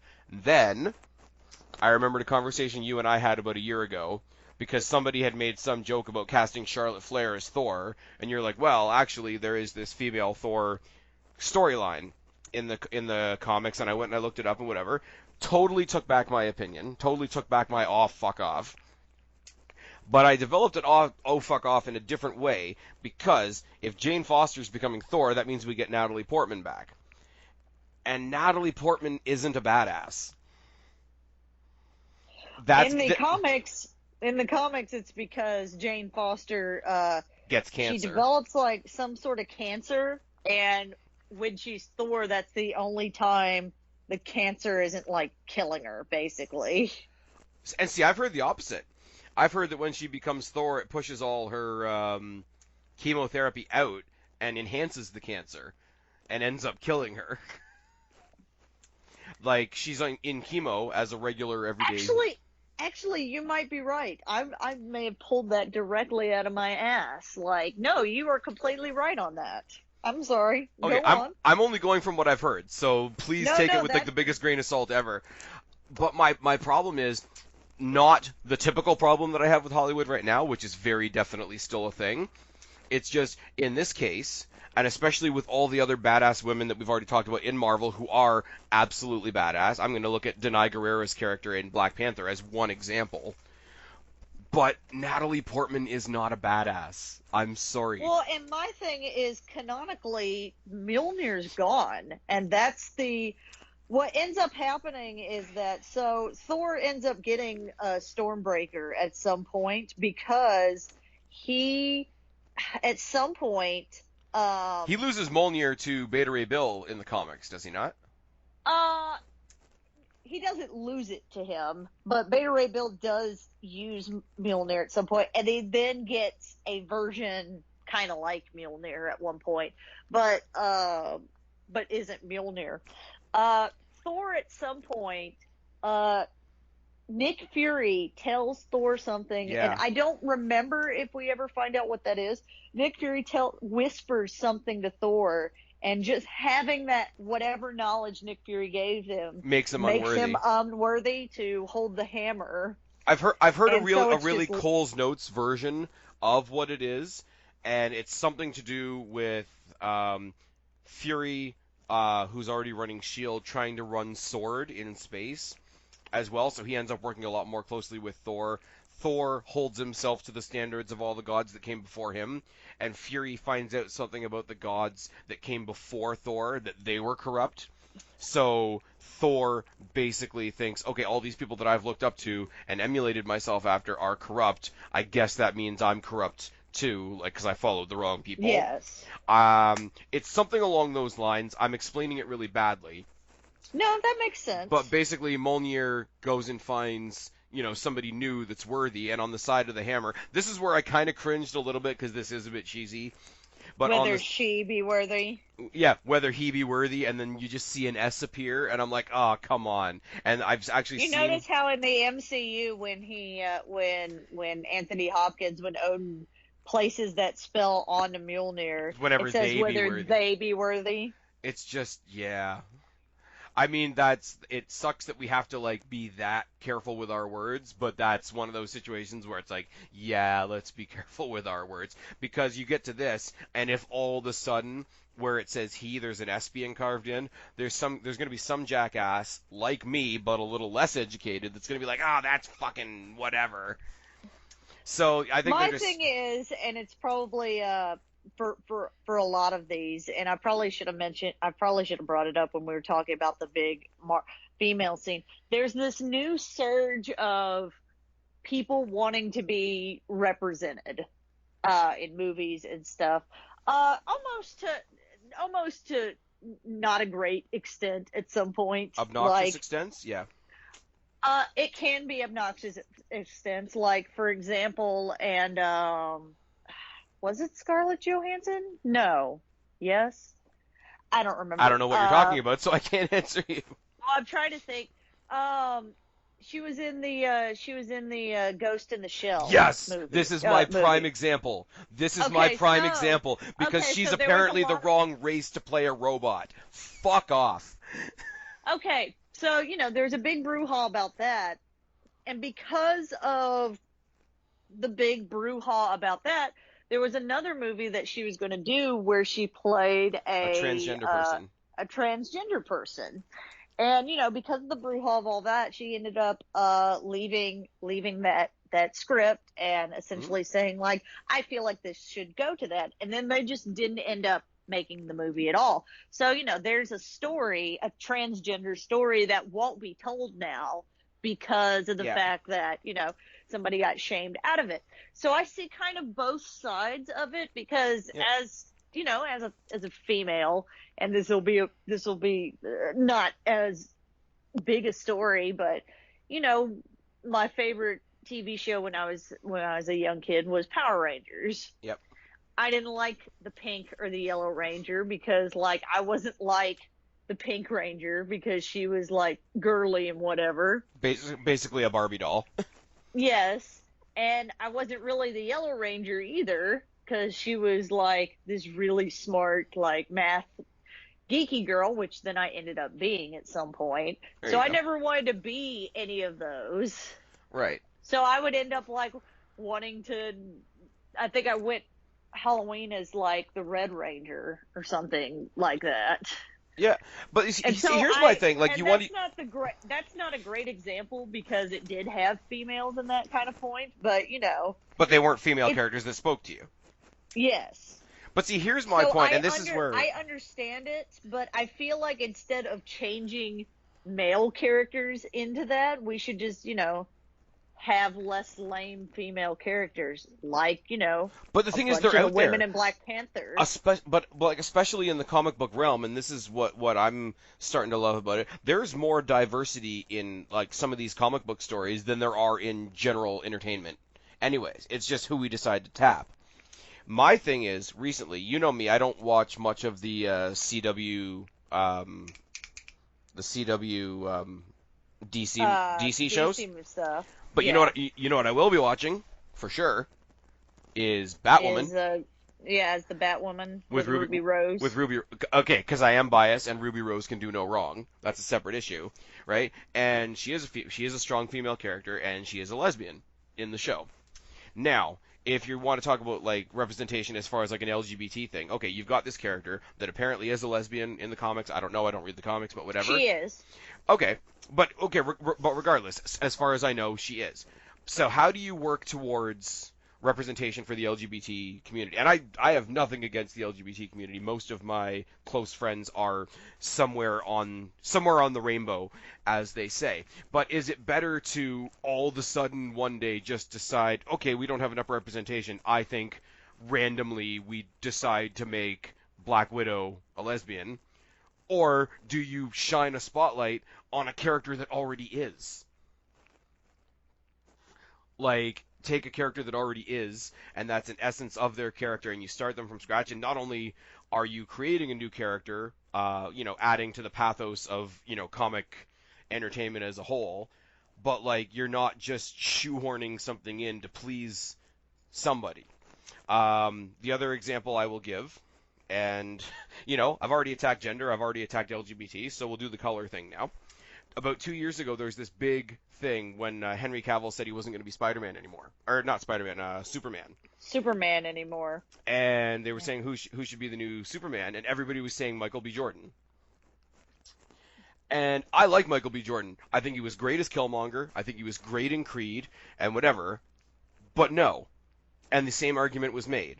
And I was, oh, well, it would be a great step forward for representation. I'm like, no, you know what a great step forward for representation was? Somebody who's never been in film before and now has an awesome spotlight was Black Panther. And you didn't have to change, and you didn't have to shoehorn, and you didn't have to do... Actually, there is a black Superman. Okay, well, no, but, like, is it Clark Kent, though? No, it is not. No, It's like, a they were, guy, they he like, actually, they wanted Michael B. Jordan to be the new Clark Kent. there is a black Superman, but he's from a different Earth. Okay, and For that's a fair. side note. And if you wanted to do Also, that, funny enough, in that Earth, he's also president. so it's Super Obama, basically. Yeah, basically, it was written around the same time, I think. I think it's amazing that Barack another Obama black is in the superhero Flashpoint called movie. The Man of Steel. Yeah. Yeah, yes. There's another. He's just called Steel, who's a black character as well. But see, the thing But is, there actually is a black Superman, but he's from another Earth. and that Superman probably fought with our Superman at some point. I'm Yeah. not sure where the crossover is.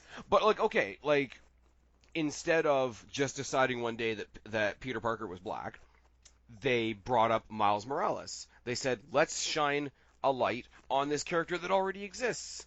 Let's not just make it we put Spider-Man into the face swap app. And I just think you can do inclusion. Inclusion is important. I never want to say that inclusion is not important, but do it in a way that everybody wins. Don't do it in a way where your inclusion comes at the expense of another demographic. I think that's my point. And that's where you get like, oh, the Oceans remake, it's going to be all women, and the Ghostbusters remake, it's going to be all women, and we're going to bring John Connor's mom back to life so that we can have an all-girl Terminator. Like, that's where it Is gets that a obnoxious. thing that's going to be a thing? That's look it up. I guess I haven't been keeping up. Terminator Dark Fate. It's a thing. And Oh, what's okay. her name, who died like 3 movies ago, they're bringing her back so that they can push out her son, who is the main focus of the arc for 6 movies, for the, well, let's do a girl version agenda, which sucks because it doesn't help anybody. As I say, I go back to Wonder Woman. Wonder Woman, amazing. Let's elbow out John Connor and make his dead mom the new focus of the 7th movie in a series that's dying. Doesn't help anybody. Anyways, but Thor: Love and Thunder.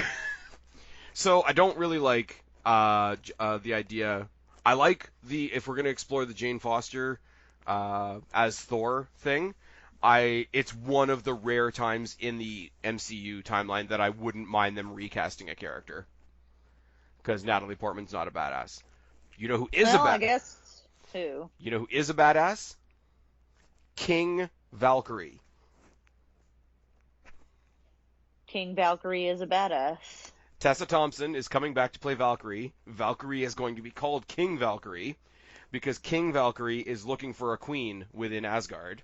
So we are in the whole conversation about representation and all that, which is awesome. We are doing a little bit of a nod to the LGBT community, which is great.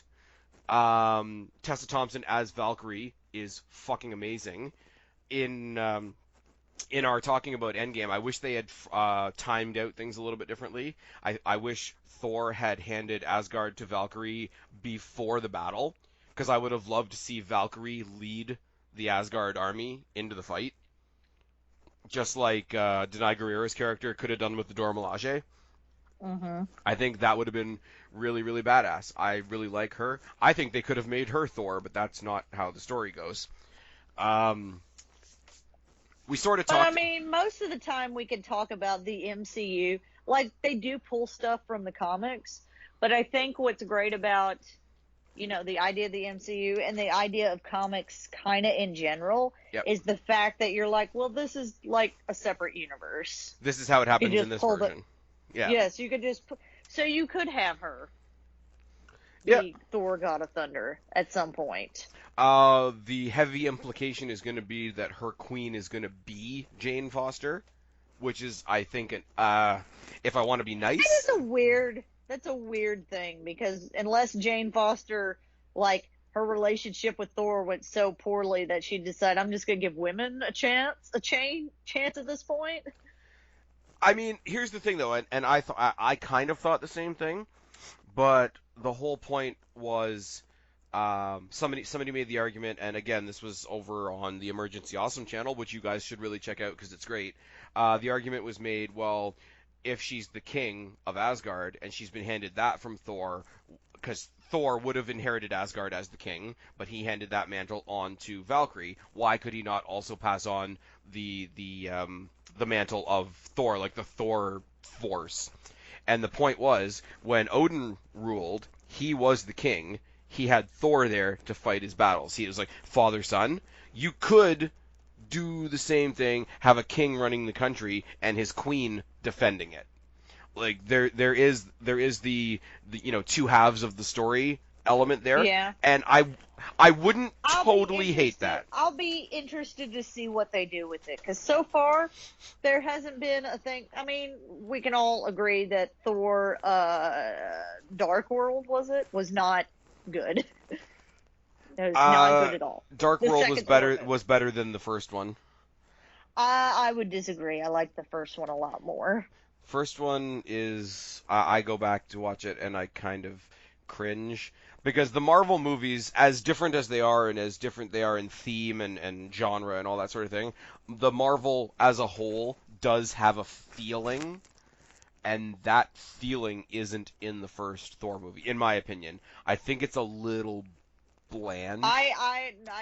Well, until Ragnarok, the Thor movies kind of shtick was it was a little bland. But you see, like the Thor movies have an unsung hero in them in the form of Kat Dennings, who's awesome just because she's hilarious. And yeah, I think she's funnier in the second one because like when they're all out there and they Well, find she the gets poor. more screen time in the second one. She gets more screen time, but she's also like, hey, so we're just checking out portals in the rain now. Hey, okay, all right, cool. Hey, big guy, like she's she's the one you want to see become Thor, not Natalie Portman. If you give me Kat Dennings as Thor, every single thing I just said against it is gone. Actually, you know what? When she's done being Batwoman, bring Ruby Rose over. She can be like steampunk Thor. It'll be good. The only other Moving thing that on. I wonder about this, and then we are going to get off of this one because it is there's a lot more like individual like controversial talking points or whatever, but it does feel like it's going to be a very female heavy like female like empowering type movie because King Valkyrie is going to be in it. They're going to try their best to make Jane Foster into a badass. This, if anything, would be the time to bring back Lady Sif. And Yeah, did we ever address what happened to her? I know that she's in that she did at one point show up in Shield. in Agents of Shield. Well, she was in the first two movies. She wasn't in the third. She showed up on Shield, and then she kind of like went away again. I think, but I think that's okay. I think because we're so sprawling now, and like MCU is so Easter egg filled, like you could have this entire movie go on, and wherever Asgard goes from here, like you could end the entire movie with some big happy ending, and then like one of the post-credit scenes being like Lady Sif walking back into the kingdom and like wanting to rejoin the army or whatever, and then Thor 5, look at us, we all have hammers and vaginas, can have her leading the. I don't. That was really terrible. That Uh, was. I no, was just gonna let you stew on that one. yeah, I'm an asshole. It's a thing. But like, then you lead into the next one with like her being one of the main key players of their army under the tutelage of potentially Natalie Portman Thor and King Valkyrie. Like that would be all right. That would be really good. And I just this one isn't something I heard from anybody else. I'm just like, okay, we're doing a lot with the ladies in this movie. It could be really good. It would be even better if you threw Lady Sif in there. I don't know. Again, in the realm of characters that were in the background and never really got a fair shot. So that right there is the end of Phase 4. It's the end of things that we have concrete dates for, which brings us to the slight topic of this is the first full Marvel phase that will not have an Assemble movie in it. Like Avengers, Avengers 2, Avengers Civil War, Avengers Infinity War, Endgame. Most of these things capped off particular phases in the Marvel grand scheme as a whole. There is no Avengers movie in Phase 4. I think there's two reasons for this. Okay. A, the next big team up movie that you do is going to have to be huge because it's going to be the first total gathering since Infinity War and Endgame. Anything else that's not the next. I'm thinking it's going to be like either Secret Invasion or the Kree Skrull War or something along those lines. But the other thing is, the next big Avengers movie is going to be the movie that underlines Iron Man's not here anymore. Mm-hmm. And I'm sorry, in all this cool shit that we've just talked about in this phase, there isn't anything in here that particularly fills the void of Robert Downey Jr.'s Iron Man. Well, I mean, I don't think that it's supposed to. Like, I think that's the point within the storyline as it is, that, like, Iron Man's how a lot of this started. Like, he was, well, minus Captain America, because, you know, that was back in the day, but he was kind of like the first one to start all of this. Yeah, he was the real first Avenger. No, it's true though. Like he is he's the light bulb that that all these other flies sort of came and flew I mean, around. this whole Marvel Cinematic Universe had Exists because Iron of Iron Man Man. 1. If had Iron Man 1 not been as good as everybody like thought it would be, and it was good not because everybody was expecting it to be good. It was good because no Everybody one expected it to expected fall it on to its be. face. Yes. They thought it was going to be shit because, comic book movies were kind of like that at that point. Well, the idea of having anything connected was really, really bad. And every Marvel property that was well known that they thought could have made any money was owned by somebody else. So there was Mhm. almost a little bit of an underdog from their point of view, from like Jon Favreau and Robert Downey Jr. and Kevin Feige's point of view. They had a real underdog mentality going into it. So I picture them as being like the Paul Heymans of the movie world.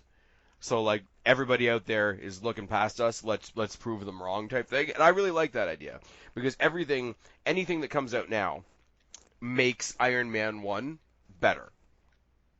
I Because believe so.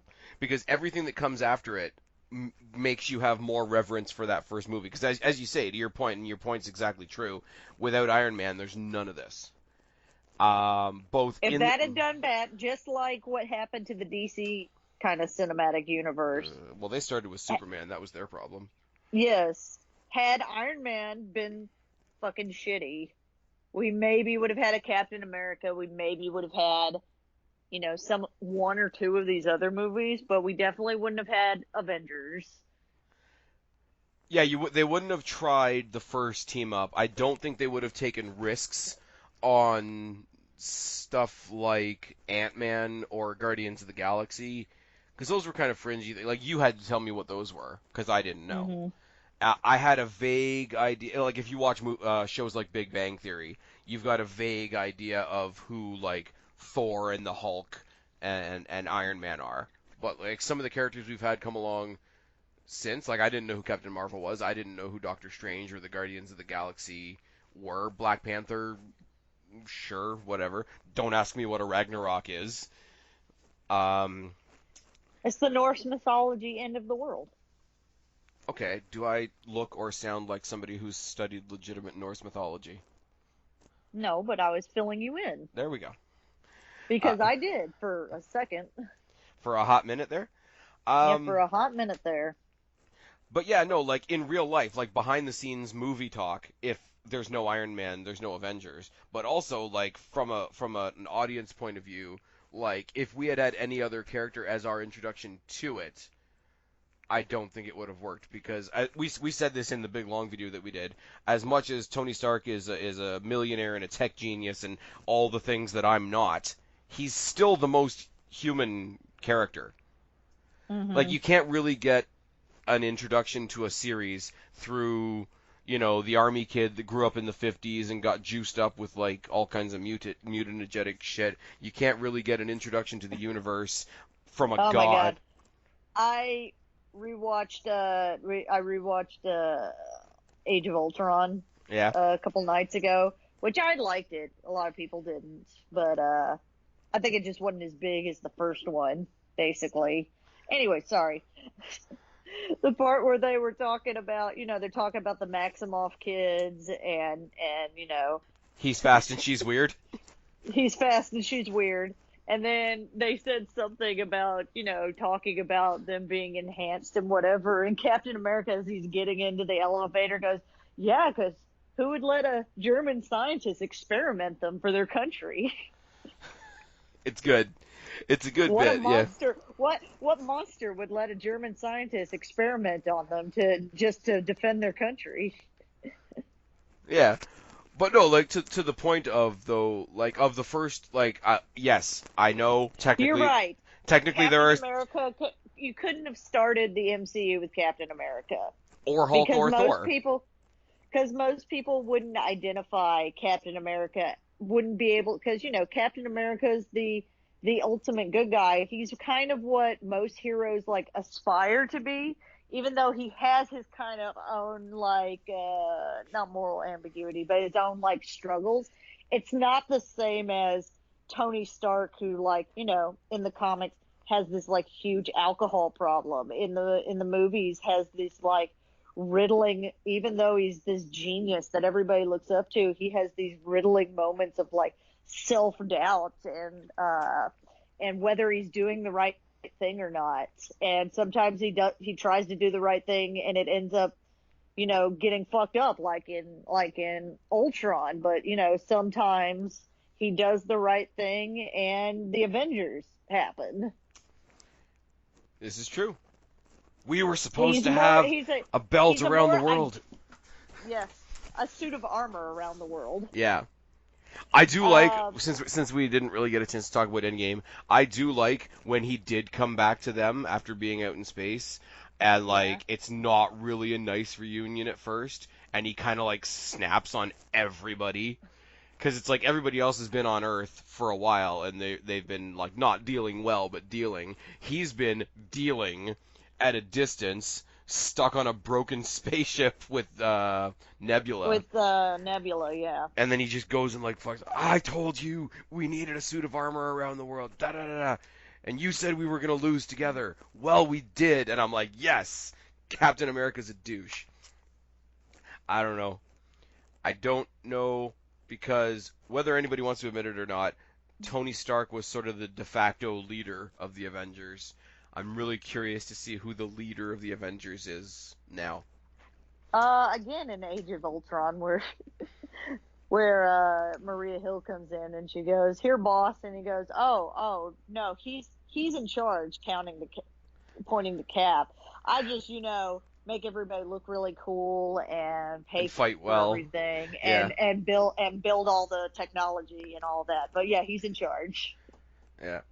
I don't know. I'm kind of curious. Like, as the characters as we have right now, who would you have as their leader? Because right now, I would have to go with either Doctor Strange or Black Panther. If I'm pulling from comics, it's Captain Marvel.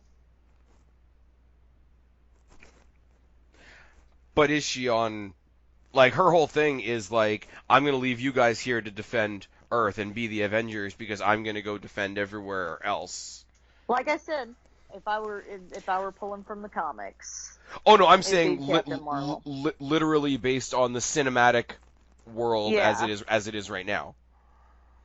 Same thing, same answer. same answer. Okay.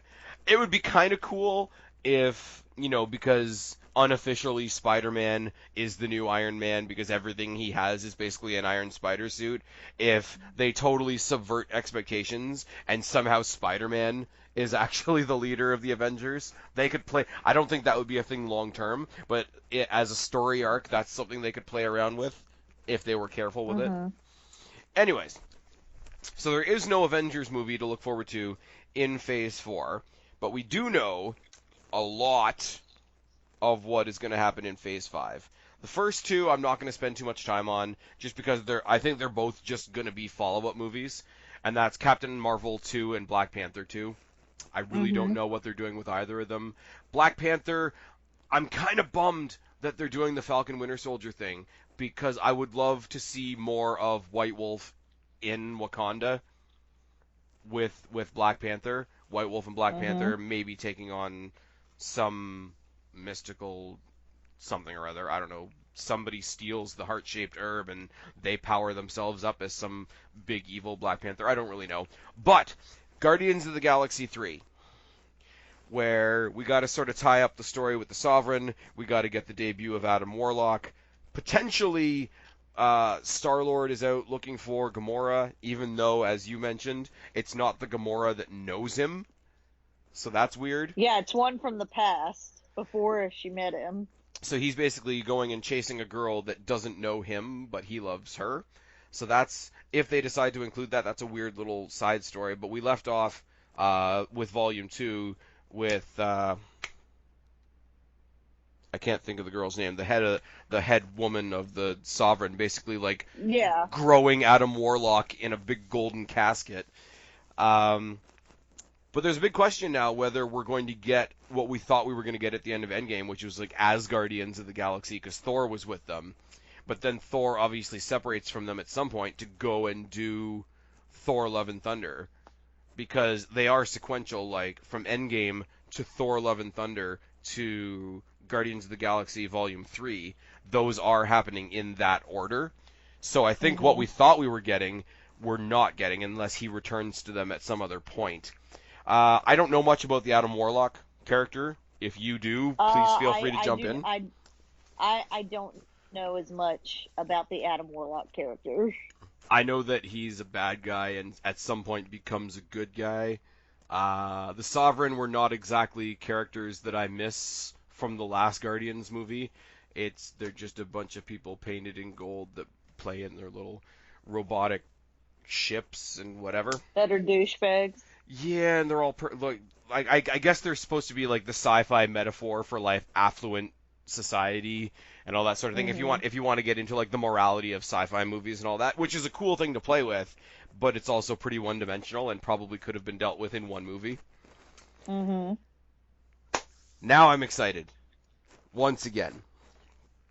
We talked about Doctor Strange and the Multiverse of Madness, talked about them experimenting with the horror genre, pushing as far as they can without being R-rated. Where they might go R-rated is with the reboot of Blade. Wesley Snipes is not going to be in it. No. Apparently, he's going to have a small hand in the creative process, though. That's good. Because as soon as he was offered the role, Mahershala Ali, who is the guy that's playing the new Blade, basically reached out to Wesley Snipes as a form of respect for being the previous guy. Kind of like when we talk about wrestlers, like, you know, somebody wants to use the figure 4, like if they reached out to Ric Flair and said, I'd like to put this in my repertoire, like, do I have your blessing type thing? And Wesley Snipes wrote this big long piece on Twitter, just like, you know, addressing his fans, you know, thanks for the attention, rah, thanks for backing me up, even though it's not me, I'm still hoping that it's successful. So they had this really long exchange of mutual respect, but Mahershala Ali is kind of an interesting choice because one of the jokes, and we're going to talk Fantastic Four in a second, but one of the jokes is the fact that Chris Evans has played one of the Fantastic Four, and he's played Captain America. So maybe they killed Captain America so he can come back and play the Fantastic Four guy Absolutely not.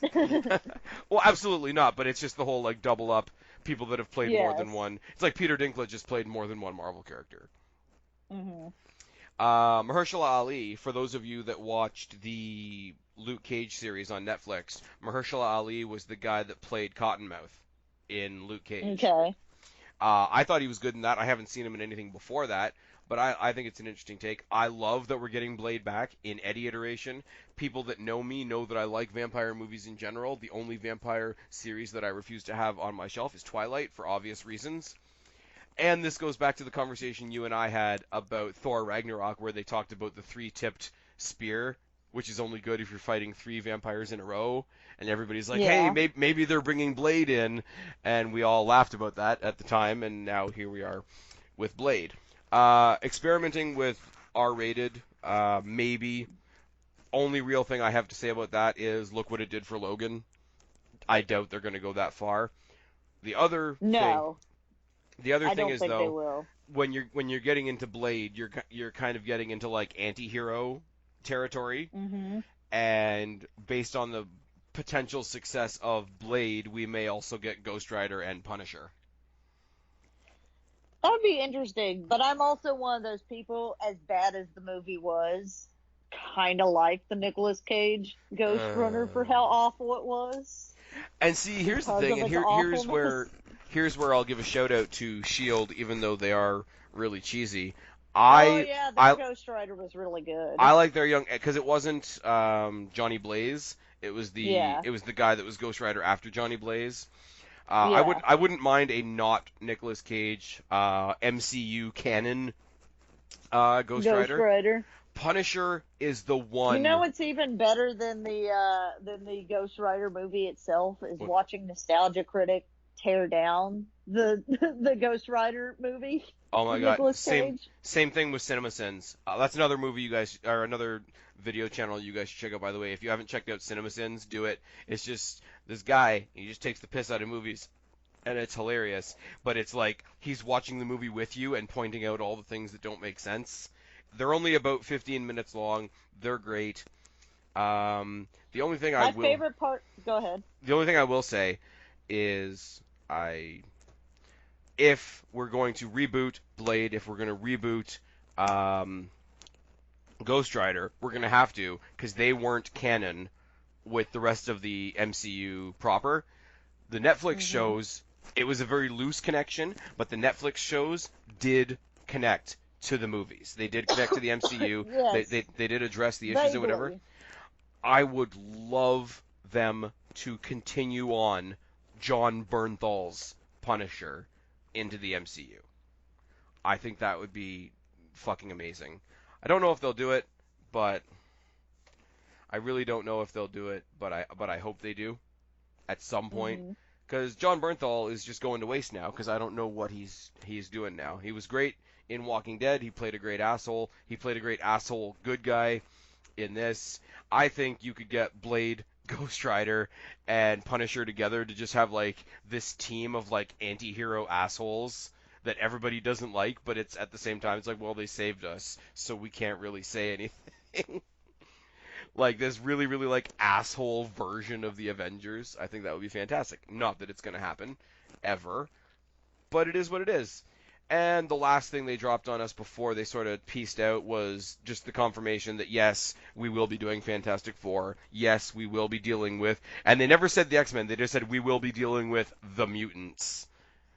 And that's Kevin Feige, doing his old wink and a nod thing.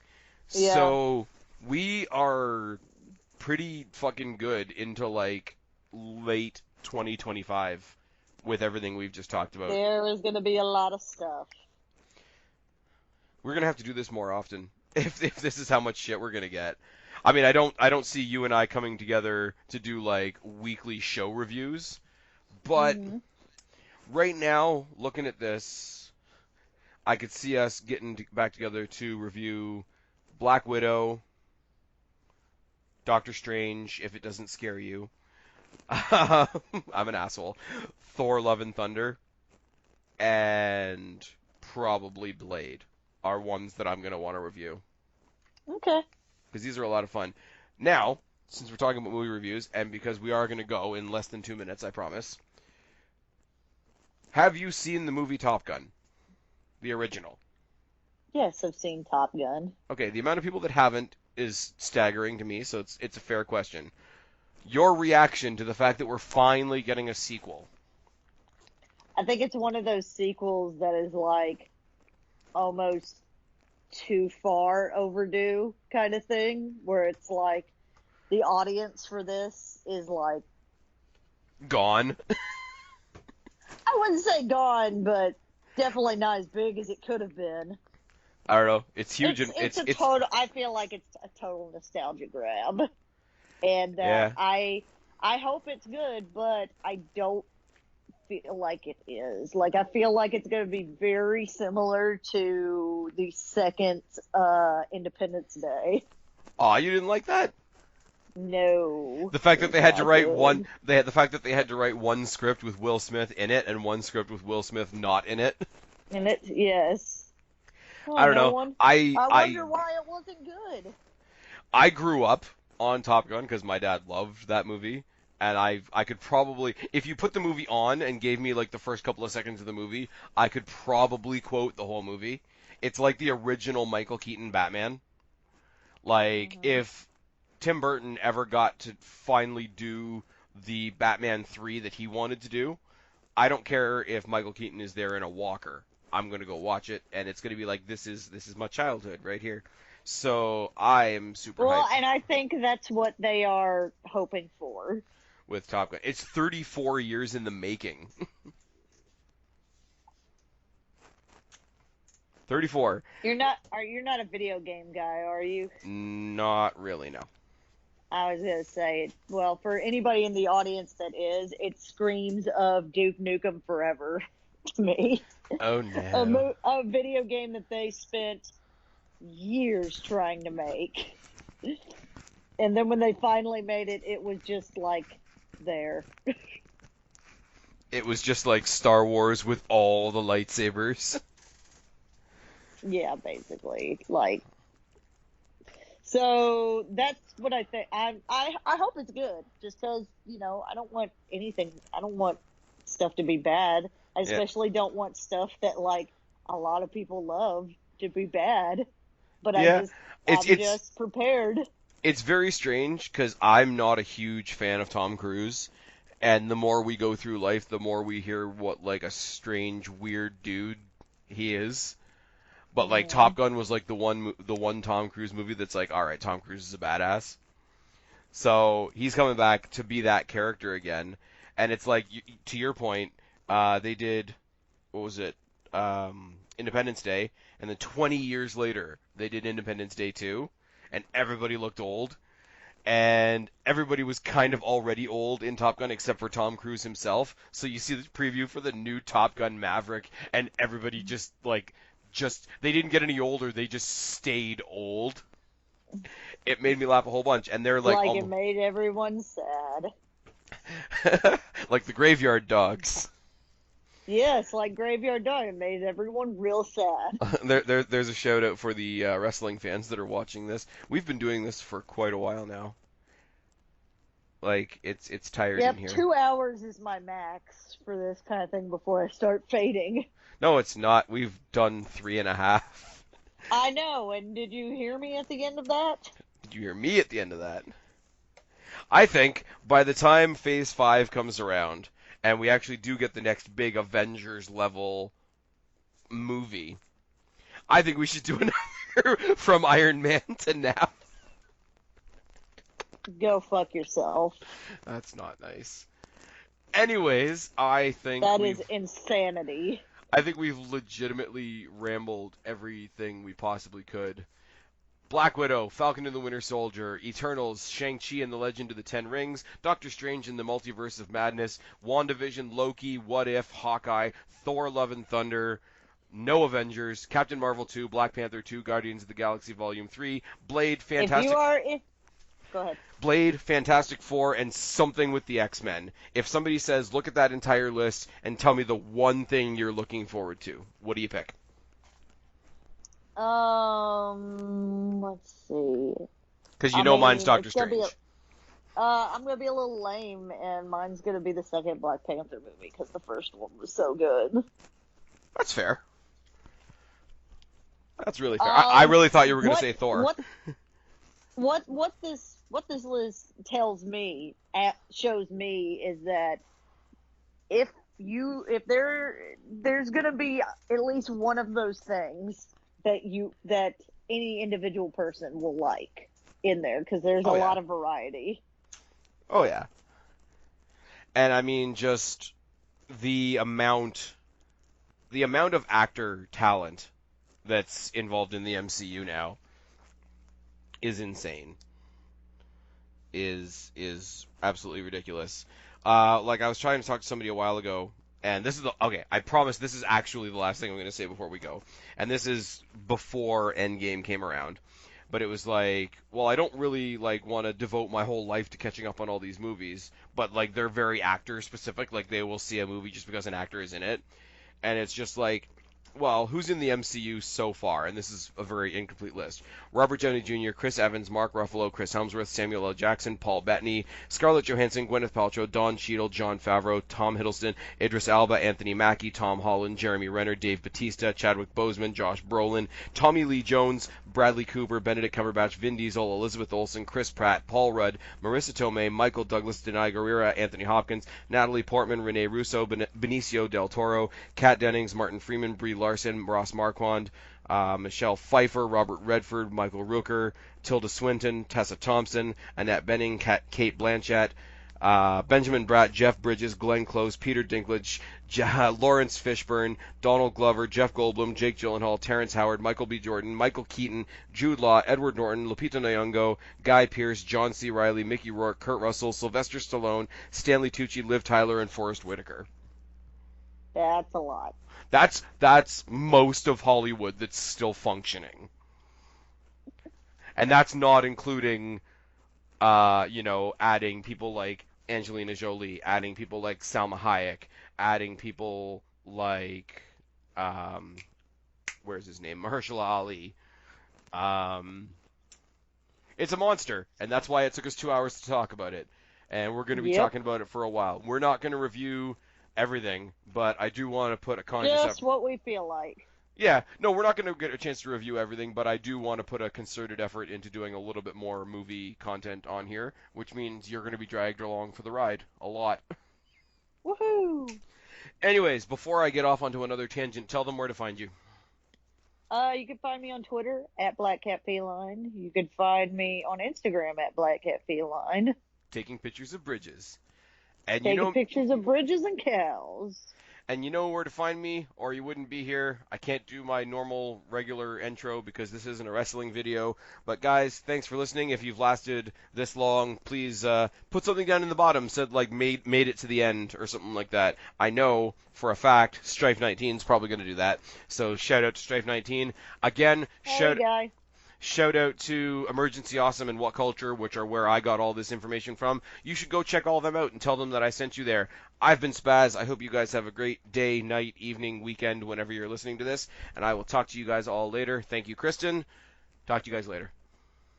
Bye. Sunshine, if you're a freak like me, don't